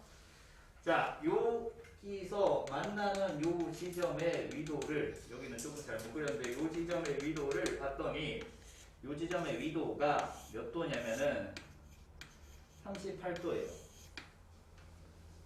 태양 복사 에너지 양과 지구 복사 에너지 양이 같아지는 지점이 38도에서 에너지 이동이 가장 많다라는 것까지 알면 됩니다. 왜 많은지를 볼게요. 자, 38도를 기준으로 37도랑 39도 사이에도 에너지가 이동하고요. 여기도 이동을 할 거고요. 요 사이도 이동을 할 거고요. 요렇게도 이동을 할 거고요. 이렇게도 이동을 해요. 근데 내가 38도가 아니라 한 30도 정도에서 에너지 이동을 봤더니 이 두 개밖에 이동을 안 하는 거죠. 그죠? 38도에서는 하나, 둘, 셋, 넷, 다섯 개가 이동하는 거를 알 수 있는데 30도에서는 얘랑 얘, 두 개, 얘네들은 30도를 지나지 않는다. 그래서 38도 태양 복사 에너지 양과 지구 복사 에너지 같아지는 이 지점의 위도에서 에너지 이동이 가장 많다라는 거 알면 됩니다. 맞나요? 왜 적던지는 모르겠는데. 아니죠. 여기가 온도가 높고 얘가 낮은 거잖아요. 그러면 얘가 1도 높고 1도 낮으니까 요 사이로 왔다 갔다 2도 차이 나니까 2도 차이 나니까 2도 차이 나는 것까지 왔다 갔다 할 거고요. 3도씩 차이 나면 3도만큼 왔다 갔다 할 거고요. 그래서 각 위도에 따른 온도 차이가 정해져 있기 때문에 이런 식으로 나타나는 거다. 자, 요 그래프까지 이해됐습니까? 그래프 두 개 나와 있죠? 요 그림 하나 4분의 1로 잘라서 나와 있는 거 하나 있고요. 책에. 맞아요? 그리고 요 그래프 하나 나와 있죠? 여기까지 이해됩니까? 자, 그러면은 요거 지울게요. 그래프.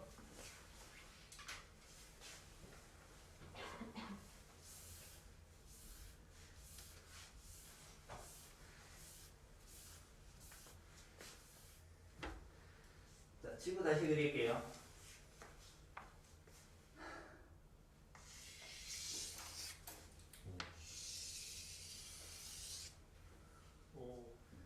완벽한 표현이 아니야. 원래 극반지름이 적도 반지름 극반지름보다 좀 길죠. 지구가 자전하기 때문에. 그쵸? 그거 다 고려해서 그리는 겁니다. 동그란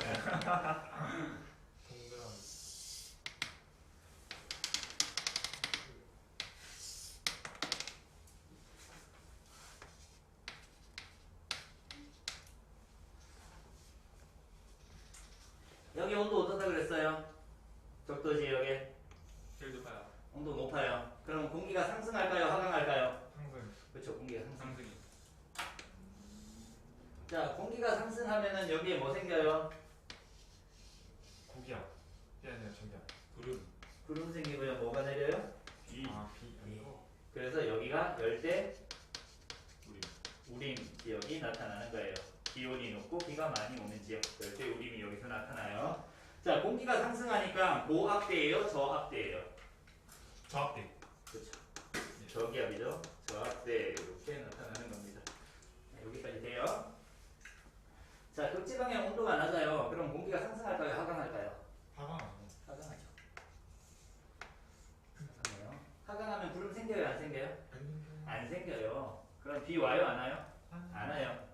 그럼 얘는 무슨 대예요? 고압대. 네, 고압대.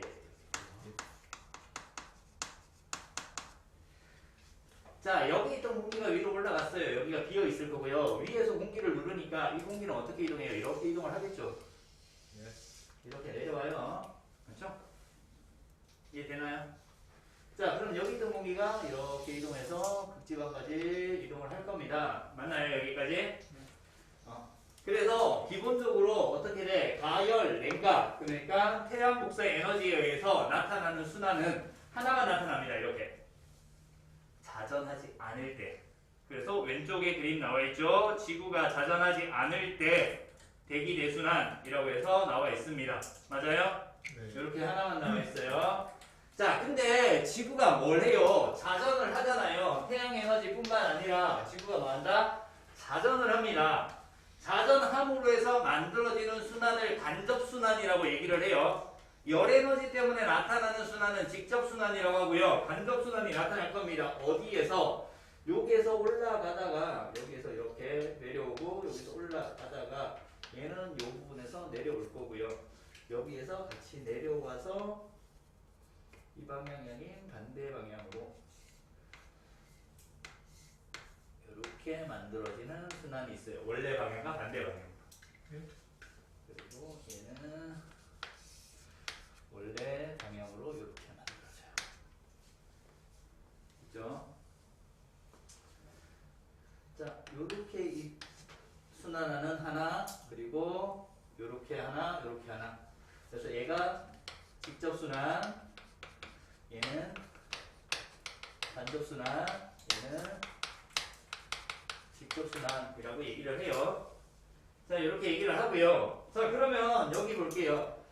공기가 하강을 하고 있대요. 그럼 여기는 무슨 대? 고압대가 되겠죠. 구름 생겨요, 안 생겨요? 건조하죠. 구름 안 생기니까 비도 안 오고 건조해요. 그래서 뭐가 많이 생겨요? 위로 30도 지역에서는 사막이 많이 생기더라 라는 걸 알 수 있어요. 상승하니까 뭐 생겨요? 구름 생기고요. 비가 올 수 있어요. 그죠? 여기는 저압대 이렇게 되겠네. 여기까지 되나요? 네. 자, 우리가 바람이 분다라고 하는 것은 지표에서의 공기의 이동이에요? 아니면 하늘에서의 공기의 이동이에요? 하늘에서 온 거짓말하면 안 되고요. 다시요. 지표에서의 공기의 이동이에요? 하늘에서의 공기의 이동이에요? 게. 우리가 느껴야 되는 거잖아요. 우리가 하늘에 떠 있어요? 아니죠. 땅에 있는 거죠. 땅에서 와 바람 분다 이러지.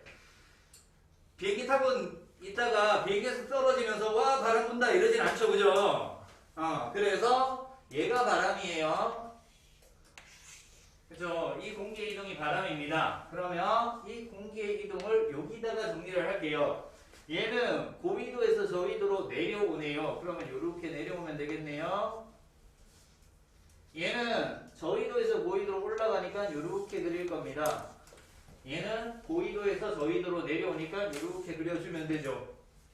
그럼 바람은 원래 이렇게 불어야 되는데 지구가 뭐 한다고요?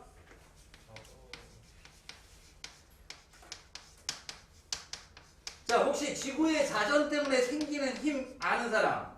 지구의 자전요? 원심력. 아니고요. 원심이 아니에요? 지구가 자전하기 때문에 지구상에 나타나는 가상적인 힘이 있어요.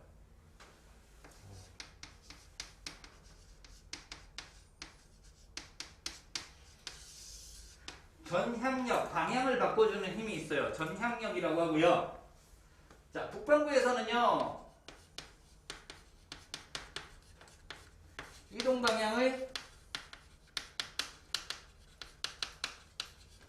오른쪽으로 휘어집니다.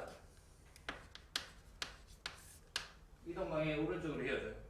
자, 그러면 여기서는요, 내려오고 있잖아요. 내려오고 있는데 오른쪽으로 휘어지면 어떻게 될까요? 이렇게 해서 바람이 분다는 얘기예요. 내려오는데 오른쪽이니까. 맞아요? 올라가는데 오른쪽이니까 얘네들은 이렇게, 얘는 이렇게 바람이 불겠네요. 됐나요?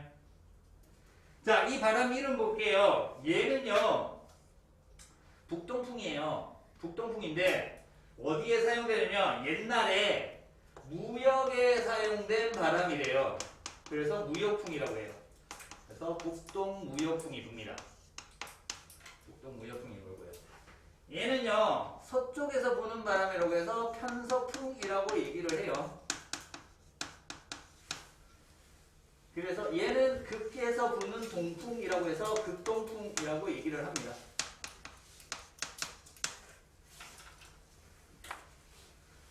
세계의 순환세포 때문에 이런 바람이 생겼는데 이 순환세포 이름을 누군가가 지었겠죠. 그래서 첫 번째 0에서 30도 사이에서의 이 순환을 헤들리라는 과학자가 발견을 했대. 그래서 얘를 헤들리 순환이라고 얘기를 합니다. 30에서 60도 사이의 간접 순환을 페렐이라는 과학자가 발견을 해요. 그래서 페렐 순환이라고 하고요. 그리고 나머지 하나를 그냥 극순환이다라고 이름을 붙였습니다. 그래서 순환세포 세개 이름까지 같이 알면 돼요. 직접 순환과 간접 순환 같이 알면 되고요. 잠시만요. 저희 시간을 좀.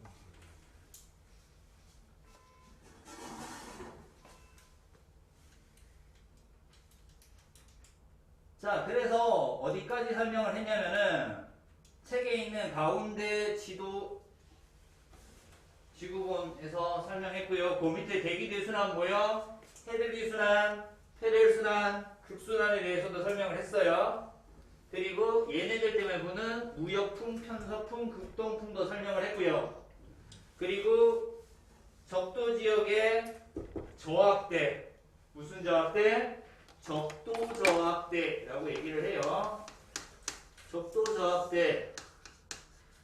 구름 생기고 비가 많이 오니까 열대우림이 나타난다. 위도 30도분의 고열 고압대인데 무슨 고압대?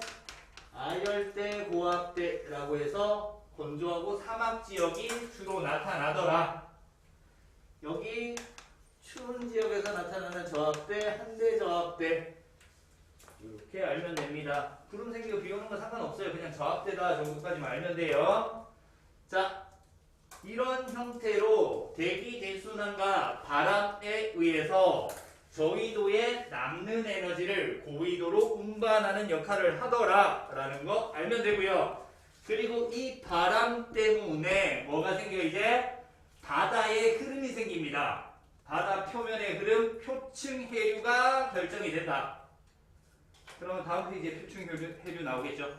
됐습니까? 대기 대순환 여기까지 정리되나요? 됐나요? 자, 대기 대순환 맞고요. 이제 해수의 순환 볼 겁니다. 이 해수의 순환은 누구 때문에 나타난다? 원인이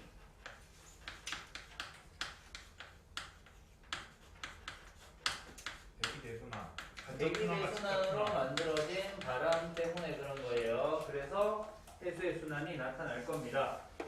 첫 번째 나오는 것이 표층 해류라고 해서 나와 있어요. 그죠? 표층 해류.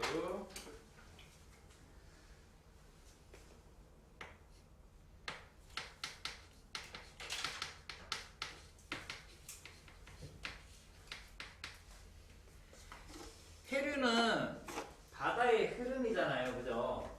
예. 해수의 흐름이라고 할까요? 해수의 흐름, 이동을 해류라고 얘기를 하는데 표층 해류는 고등학교 1학년 통합과학에서 배우고요. 신층 해류는 지구과학 1에서 배울 겁니다. 그래서 지구과학 선택한 학생들은 지구과학 1에서 신층 해류까지만 배우면 돼요. 자, 표층 해류의 원인은요. 표층 해류의 원인은 누구 때문이다? 대기대순환. 대기대순환에서 지속적인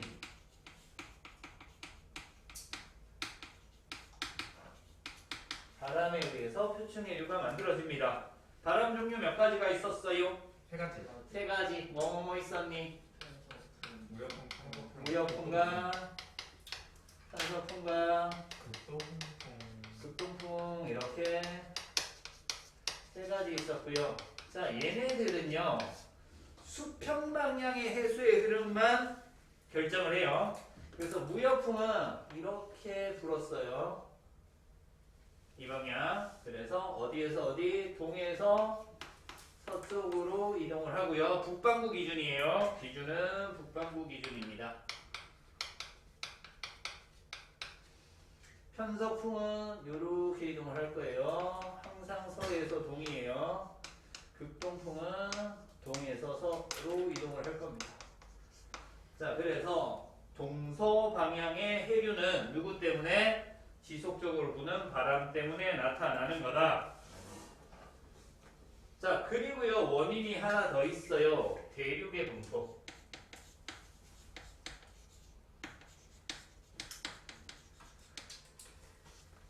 자, 얘가 동서, 서에서 동 옆으로 이동을 하다가 대륙하고 만나면 어떻게 될까요? 부딪혀서 위아래로 이동할 겁니다. 얘가 만약에 이렇게 오다가 큰 대륙이랑 부딪히면은요 위로 올라가거나 아래로 내려오겠죠. 맞아요? 그래서 이 대륙 때문에 어떻게 북남 그래서 남북 방향의 이동은 대륙 분포 때문에 나타나는 거예요. 동서 방향의 이동은 바람 때문에, 남북 방향의 이동은 대륙 분포 때문에 일어나고요. 남북 방향의 이동이라고 하는 것은 저위도에서 고위도로 움직일 수 있고요. 고위도에서 저위도로 또 이동할 수 있겠네요. 그러면 저위도는요 수온이 높은 물일 거잖아요. 맞아요? 고위도는 수온이 낮은 물일 거잖아요. 그럼 저위도에서 고위도로 이동한다는 것은 수온이 높은 바다가 이동을 하니까 얘는 무슨 류? 날류 이렇게 될 거고요. 고위도에서 저위도로 수온이 낮은 바다가 이동하니까 이것은 한류가 될 겁니다. 그래서 난류나 한류가 기후도 결정을 하겠죠. 난류가 지나가는 육지에서는 따뜻할 거고요. 한류가 지나가는 육지에서는 시원할 거다라는 거. 됐죠? 그래서 표층해류 어떤 방향? 동서 방향의 표층해류는 누구 때문에? 바람 때문에 나타나는데 보통은 요거 2개 정도 나타나요. 그리고 남북 방향의 표층해류는 난류랑 한류 정도 받으면 됩니다. 대륙 때문에 나타나는 거다 라는 거. 됐죠? 그래서 동서 방향, 남북 방향의 해류 보면 되고요. 자, 기본적인 해류들 봤고요. 이제 외워야 되는 것들이 있습니다. 뭐 알아야 돼요? 아열대 순환 알아야 돼요.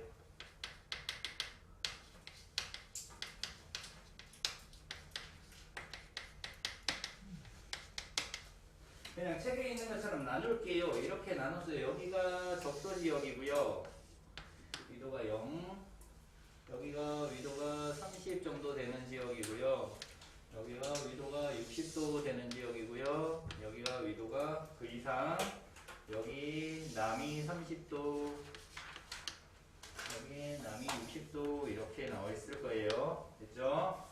자, 그러면 여기에서 뭐 분다고요? 무역풍이 불기 때문에 해류가 이렇게 이동을 할 거예요. 여기서도 이렇게 이동을 할 거예요.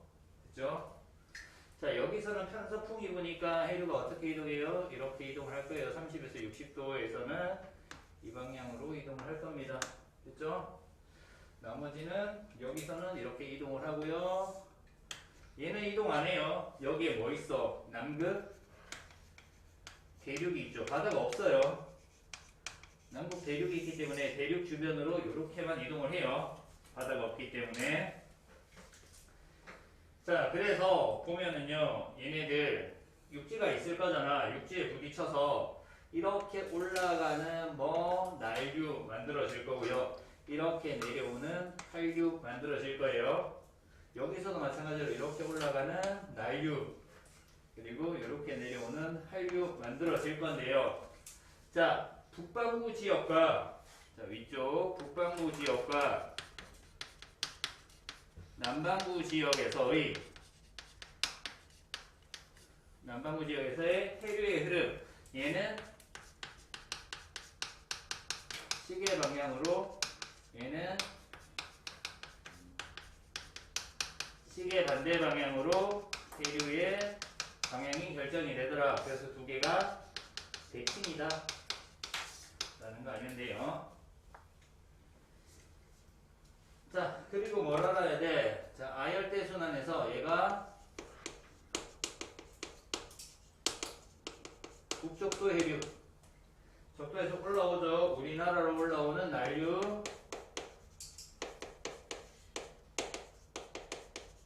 쿠로시오 해류 있을 거고요.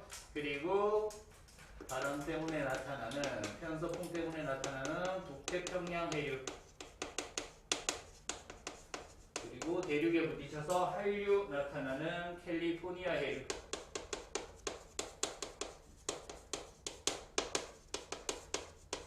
이거 무조건 외우고요. 됐죠?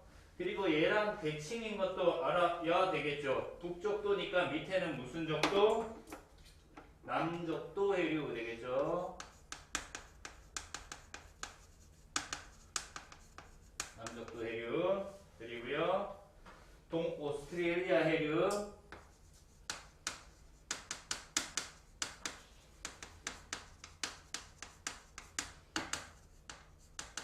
난류고요. 그리고 남극 순환 해류 그리고 페루 해류 이렇게 두 개 대칭인 거 같이 알아두면 됩니다. 책에 나와 있죠? 쌤. 네. 그 저희도에서 저희도로 그냥 이동하는 거는 난류 한류 구분 안 하는 거예요? 저희도에서 저희도로 이동하는 거야? 네, 거기 어디 있어요? 그러니까 그 북태평양 해주나 남순환 해류 같은 거는 그 위도 변화 없는데. 바람 때문에 나타난 거잖아요. 아, 동서방향은 바람 때문에 나타나는 거죠. 자, 여기에서 하나 더요. 요 북적도 해류랑 남적도 해류 사이에 반대 방향으로 이렇게 움직이는 해류 하나 있어요. 그죠? 어떻게 돼요? 얘가 이렇게 내려오고요. 얘가 이렇게 내려와서 다시 이렇게 움직이는 게 있어요. 순환이. 됐죠? 요것도 있더라. 근데 요거는 이름이 따로 없어요.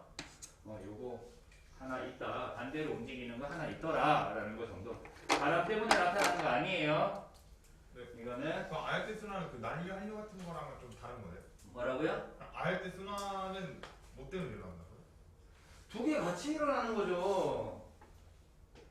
이 전체를 얘기하는 거잖아. 이 아열대 지역에서 나타나는 순환. 네. 저거랑 관련 없는 거죠? 아니 이거 두 개가 모두 관련이 있다고. 뭘 이거는 관련이 없어. 아열대 순환에서 북쪽도 해류랑 북태평양 해류는 바람 때문에 나타난 거고 얘네들 움직이면서 대륙에 부딪히니까 쿠로시오 해류랑 캘리포니아 해류 만나는데 얘네들이 쭉 연결되어서 순환하니까 이 순환세포랑 이 순환세포를 아열대 순환이라고 하자라고 얘기를 한 거지. 이해돼요? 이런 내용이 편집이 되는 거구나. 편집 안 해요. 이거 편집 안 해요? 네. 저거 자, 그래서 이 해류를 통해서 뭐한다? 고위도에 남는 에너지를 저위도로 운반한다. 그래서 에너지 불균형을 해소시킨다라는 거 나와 있습니다. 됐습니까? 이렇게 해서 표층 해류까지 알아봤습니다. 밑에 심층 해류 통합과학에서 안 나와요. 그래서 넘어가도록 하겠습니다.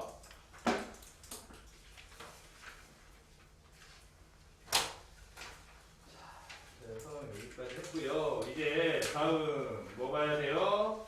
엘니뇨와 라니냐를 볼 겁니다.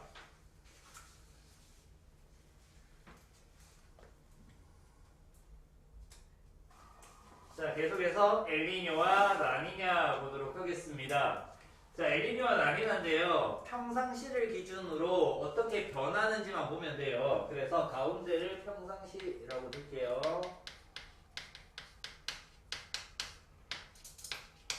평상시라고 두고요. 서태평양, 태평양이 있어요. 태평양인데 태평양 서쪽, 왼쪽이 서태평양 지역이에요. 서태평양 지역과 동태평양 지역의 날씨 변화를 볼 거예요. 자, 태평양 지역이기 때문에 어떤 바람이 부냐면은 무역풍이 불어요. 어디에서 어디로 불어요? 무역풍이요? 맞아요. 잘했어요. 동에서 서죠. 잘했어요. 이쁜 것들. 자, 그러면은 이렇게 바다가 있을 거예요. 바다가 있고요.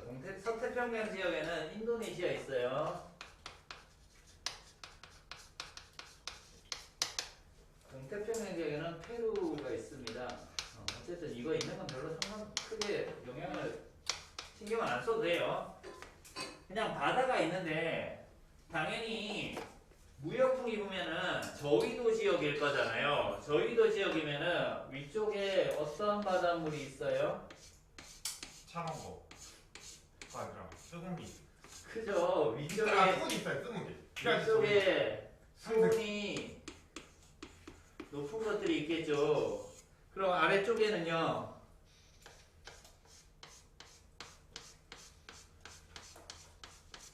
수온이 낮은 바다가 있을 거예요. 그죠? 자, 뭐 분다 그랬어요? 무역풍이라고 하는 바람이 분다라고 했어요. 그죠? 무역풍이 어디에서? 동에서 서로 부니까 이 바닷물을 이렇게 끌고 갈 거잖아. 맞아요? 어디 있는? 표면에 있는 따뜻한 바닷물을 동태평양에서 서태평양 쪽으로 이렇게 가지고 간다. 이해돼요? 아니요. 이해가 안 된다고 이게? 아니 그러니까 왜 수온 높은 거 밑에 수온 낮은 게 있어요? 뜨거운 물이 위로 올라가잖아요. 아니 그러니까 그 수온 높고 낮은 거랑 위 저기서 수온이 밑에 수온이 바로 낮이 있잖아요. 이 두 개 이미 하는 게 잘 모르겠어요. 그러니까 왜 수온이랑 높은 거랑 낮은 거랑 같이 있어요? 안 섞여요. 아니 아래로 내려갈수록 수온이 낮아진다고. 아 근데 궁금한 수온 높은 게 동에서 서로 가는 거예요? 왜요? 무역풍이 동에서 서로 불잖아요. 바람이. 그건 알아요. 그럼 바람 때문에 표층 해류가 만들어진다면 좀 전까지 얘기했던 거잖아. 그거는. 그럼 여기 있던 바다가 동에서 서로 이동을 할 거잖아. 네. 맞아요? 그래서 그 수온 높은 게 낮은 거랑 이 섞이면 영상의 질이 자꾸 떨어지네. 자, 그러면 얘가 이동했으니까 여기에 수온이 높은 바닷물이 많아졌잖아요. 그럼 여기의 온도는 어떻게 될까요? 올라가죠. 그렇죠. 높아지죠. 맞아요? 자, 여기가 원래 따뜻한 바닷물이 있었는데 이만큼이 없어졌잖아요. 바닷물이. 맞아요? 그러면은 여기에 아래쪽에 있던 찬 바닷물이 따뜻한 바닷물 쪽으로 이렇게 올라오겠죠. 이곳을 채우기 위해서. 이렇게 올라오는 현상을 용승이라고 얘기를 해요. 위로 올라온다고 해서 용승이라고 얘기를 하고요. 용승이 되면은 여기 온도는 어떻게 될까요? 낮아지겠죠. 맞아요? 예. 자, 온도가 높아지면요. 공기 상승해요, 하강해요? 높아지면요? 높아져요. 네. 상상하죠. 공기 상승하죠. 그럼 여기 뭐 생겨요? 구름, 뭐 와요? 열대, 비 오죠, 그죠? 아니요. 맞아요. 그럼 여기는 현재 평상시에는 구름이 생기고 비가 오는 날씨가 있는 지역이에요. 맞아요? 예. 자, 여기는 온도가 낮으니까 어떻게 돼요? 공기가 내려와요. 하강해요. 그래서 맑고 건조한 지역이에요. 됐나요? 평상시에 이런 날씨를 가지고 있다는 얘기예요. 됐어요? 자, 그러면은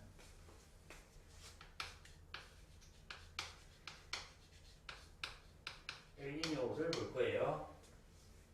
엘니뇨가 나타나는 이유가 뭘까요? 무역풍 약화로 따뜻한 표층 해류가 동쪽으로 이동하여 동태평양 자. 태운 고온으로 입지역된. 무역풍이 약화되었기 때문이에요.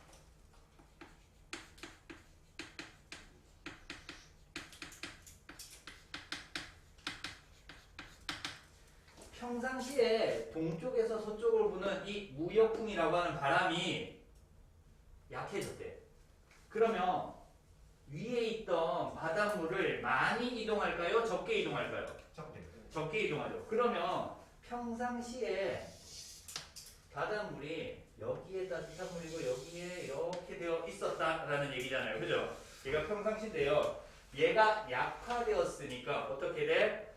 여기 있던 따뜻한 바닷물이 이렇게 이동을 하겠네요. 평상시하고 비교하라는 거예요. 약화되었으니까 이만큼 이동 못하는 거잖아요. 그죠? 평상시에 바람이 강하게 부니까 여기에 많이 있었는데 약해지니까 다시 원래대로 되돌아오는 거잖아요. 그래서 어떻게 돼요? 여기가 이런 식으로 변할 겁니다. 그죠? 맞아요? 이해돼요? 여기까지?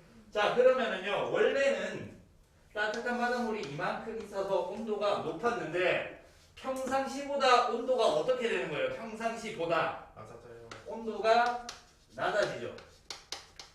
맞아요? 그럼 여기는 평상시보다 온도가 어떻게 돼요? 올라와. 높아지겠죠. 그럼 평상시보다 온도가 높아졌으니까 공기가 뭐예요? 상승하겠죠. 근데 이 그러니까 온도가 평상시보다 낮아지고 평상시보다 높아지는 건데 이 그러니까 절대적인 수치를 보면 저기가 더 높고 낮은 거잖아요. 비교를 하라 그랬죠. 평상시보다 어떻게 되는가?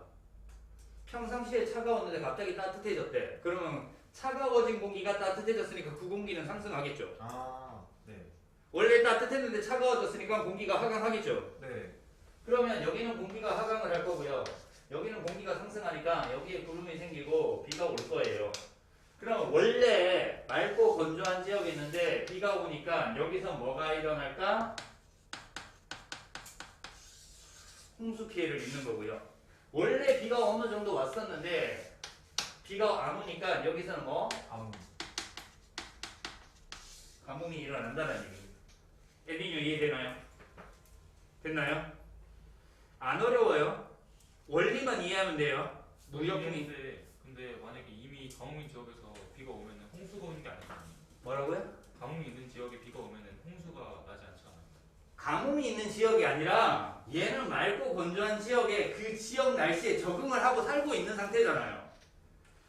만약에 우리나라의 여름철마다 장마가 지고 태풍이 올라오고 겨울철에는 건조하고 맑은 날씨잖아. 근데 갑자기 겨울철에 비가 많이 와, 여름철처럼. 근데 우리나라랑 비교하면 안 되는 거 아니에요? 왜요? 여기는 이미 건조한 지역이니까 비가 오면은 비가 다 땅에 다 스며드니까 홍수가 안 나는 거 아니에요? 나오면 심한. 네가 얘기하는 비가 오는 거는요, 그 지역의 건조한 지역을 촉촉하게 적셔줄 수 있는 적당량의 비가 온다는 얘기고요.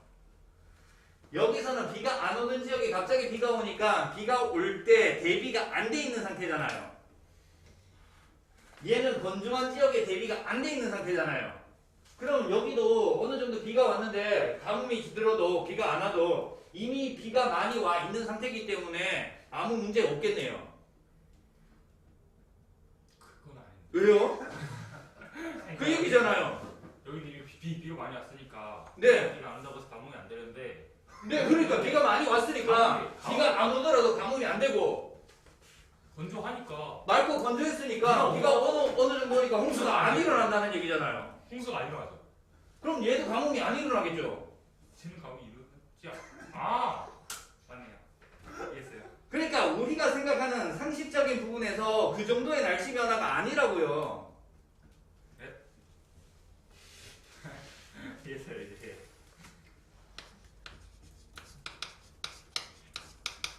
영상의 질은 혼자 찍어야 높일 수 있을 것 같아요.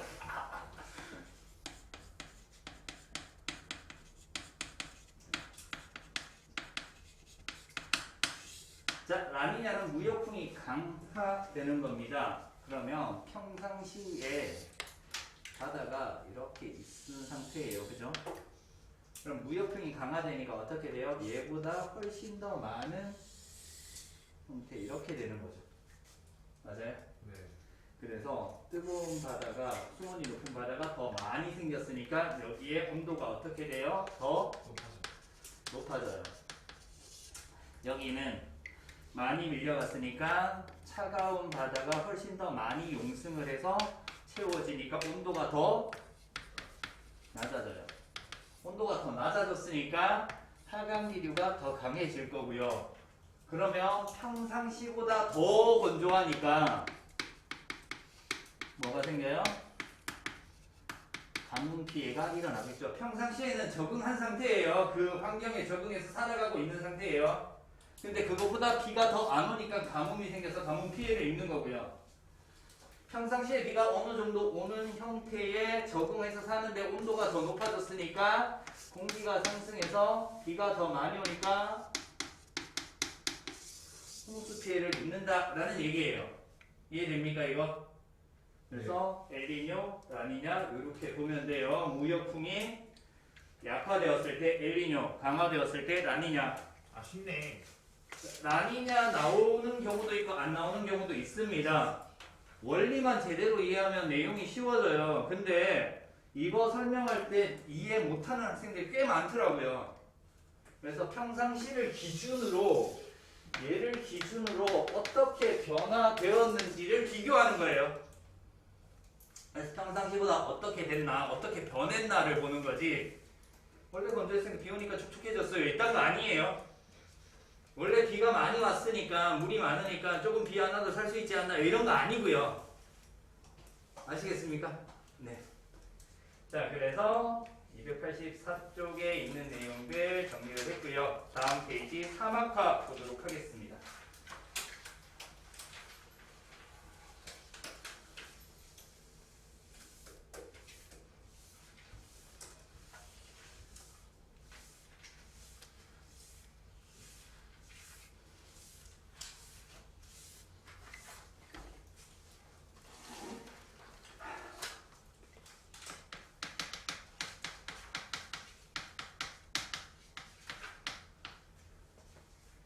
자, 사막화를 볼게요. 자, 일단 사막화는 사막처럼 된다라는 얘기예요. 사막이 아니에요. 사막 주변 지역이 사막처럼 변화하기 때문에 사막화라고 얘기를 하는 겁니다.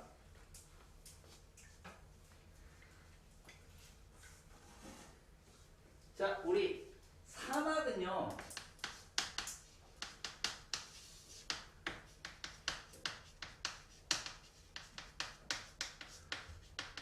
건조한 지역인 거죠.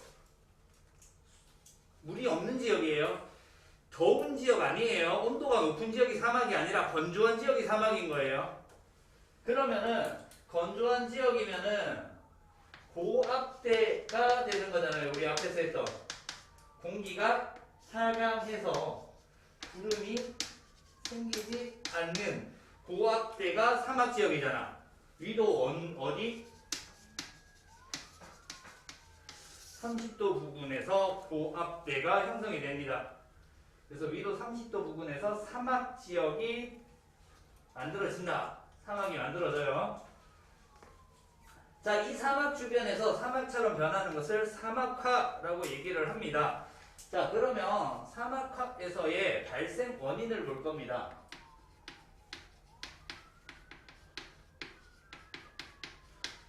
발생 원인은 크게 두 가지로 볼 수 있어요. 자연적 원인과 인위적 원인으로 보도록 하겠습니다. 자, 자연적 원인은요, 그냥 사막이에요. 그래서 자연적 원인은 위도 30도에 고압대가 형성이 되니까 하강기류가 발생을 하는 거죠. 그래서 강수량이 적어서 사막이 발생을 한다. 증발량은 많다. 그래서 사막이 발생을 하는 겁니다.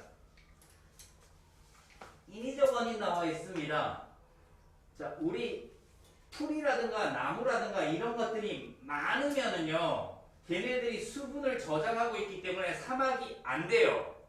건조하지 않단 말이야. 근데 걔네들이 없으면은 사막화가 빠르게 일어날 겁니다. 그래서 과도한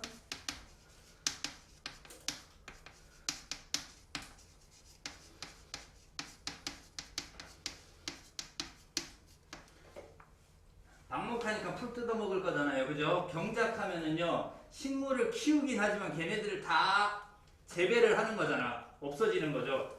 그래서 얘네들에 의해서 사막화가 일어날 수 있고요.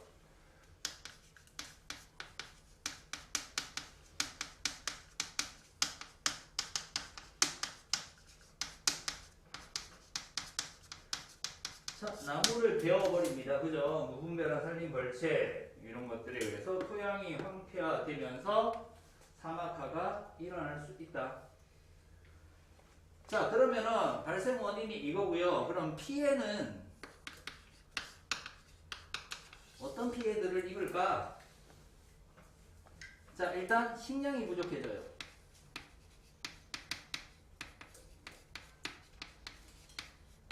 토양이 황폐화되었기 때문에 식량이 부족해집니다.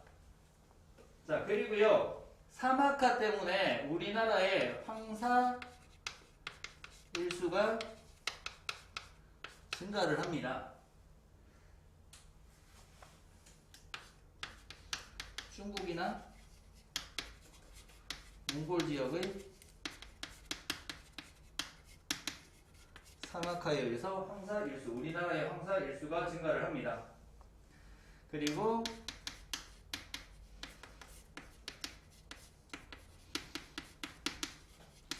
생물의 서식지가 파괴가 되기 때문에 생태계 변화도 일어나더라.